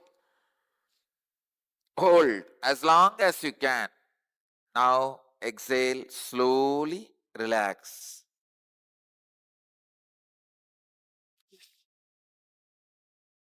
Start. Do this 21 times.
Next, Trishula Kumbaka. From Kumbaka Patati, 193rd verse. Inhale through the nostrils and also through the mouth simultaneously. Hold the breath as long as you can judiciously. Now exhale and relax. Please understand. Through the nostrils and mouth, inhale.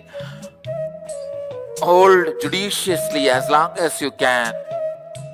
Then relax slowly. Do this 21 times.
I bless you all who are sitting with us around the world.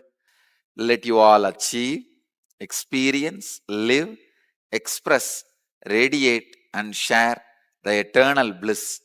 Nithyananda. Thank you. As the earth turns inward during the divine Chaturmasya, while prayers rise like incense through the heavens, and when even gods observe celestial silence, a divine anticipation stirs in the heart of creation. As the universe prepares to explode with ecstatic joy, for the impossible is about to become possible. The unborn to be born, the teacher of the Gita, the liberator of the worlds. This is no ordinary day. This is Janmashtami.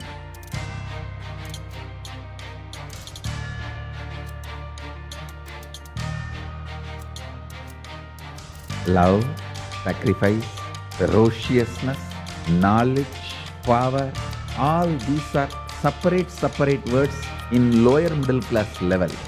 In the peak of pure consciousness, all these are Ananta Kalyana Gunas of one being, Krishna.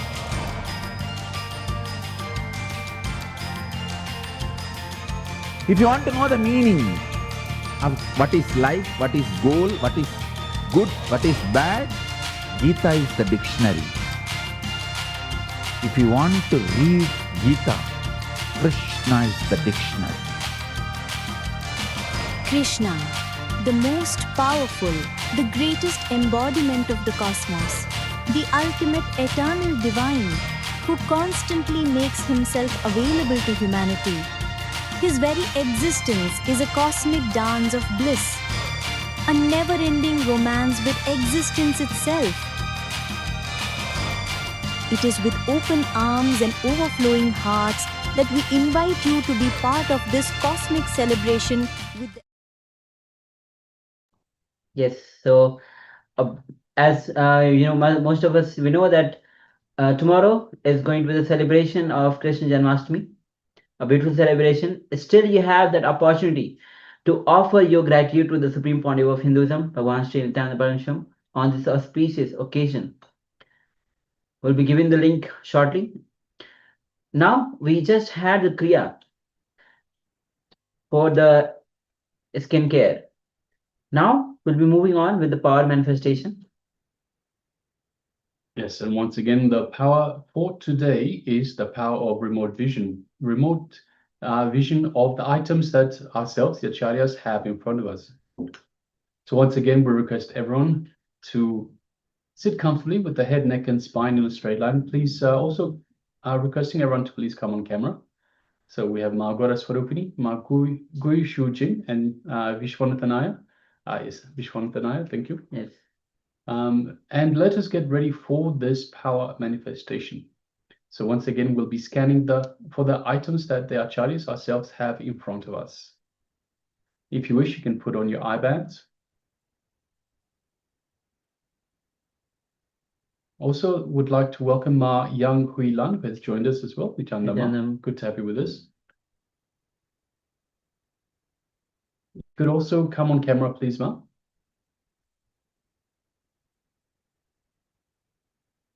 All right.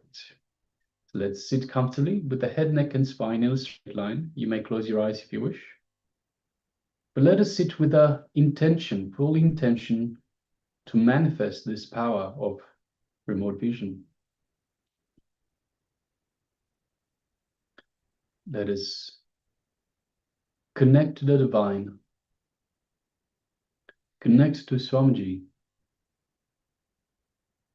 in our inner space, our Ananda Gandha, which is located just below the heart center and just above the navel center. So let us bring our full awareness to this Ananda Gandha. It is the space that Swamiji has initiated us in to connect to him, connect to the divine, and to be in the space of oneness with the divine. So let us bring our full awareness. Let us invoke Swamiji in our inner space. And just the mere remembrance of the Master invokes him. He's available for us. So let's reach out. Let's invoke him and welcome him in our inner space with open arms, with love, compassion, and gratitude for being in our lives, for guiding us, protecting us.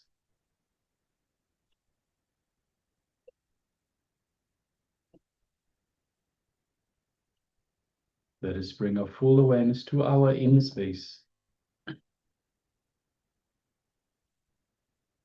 let us feel the space of oneness with the divine. From the powerful cognition that we are Paramashiva. I am Paramashiva. You are Paramashiva. All there is Paramashiva. Energy and consciousness, intelligence. So let us bring our awareness to the space of oneness with the divine. Space of oneness with our true self. Let us experience this in our inner space. Just below the heart center.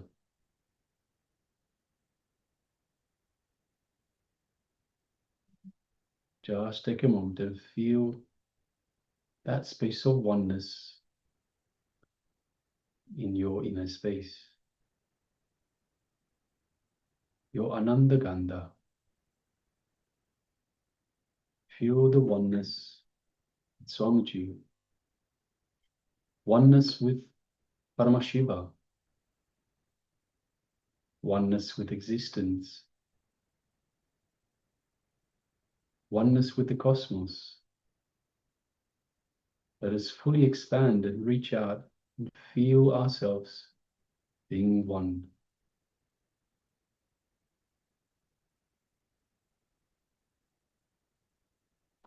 Feel the connection. Feel the oneness in your inner space.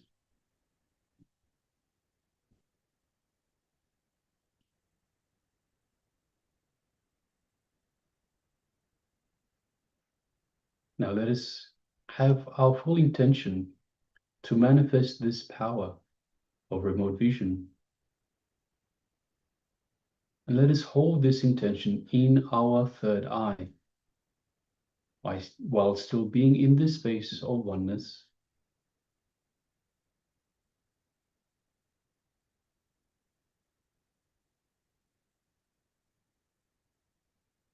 And let us allow Paramashiva to manifest through us and show us the details of the images, of the objects in front of the acharyas. Let us hold this intention in our third eye.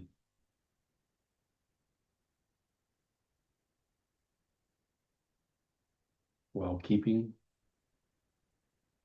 in the space of oneness in your Ananda Gandha.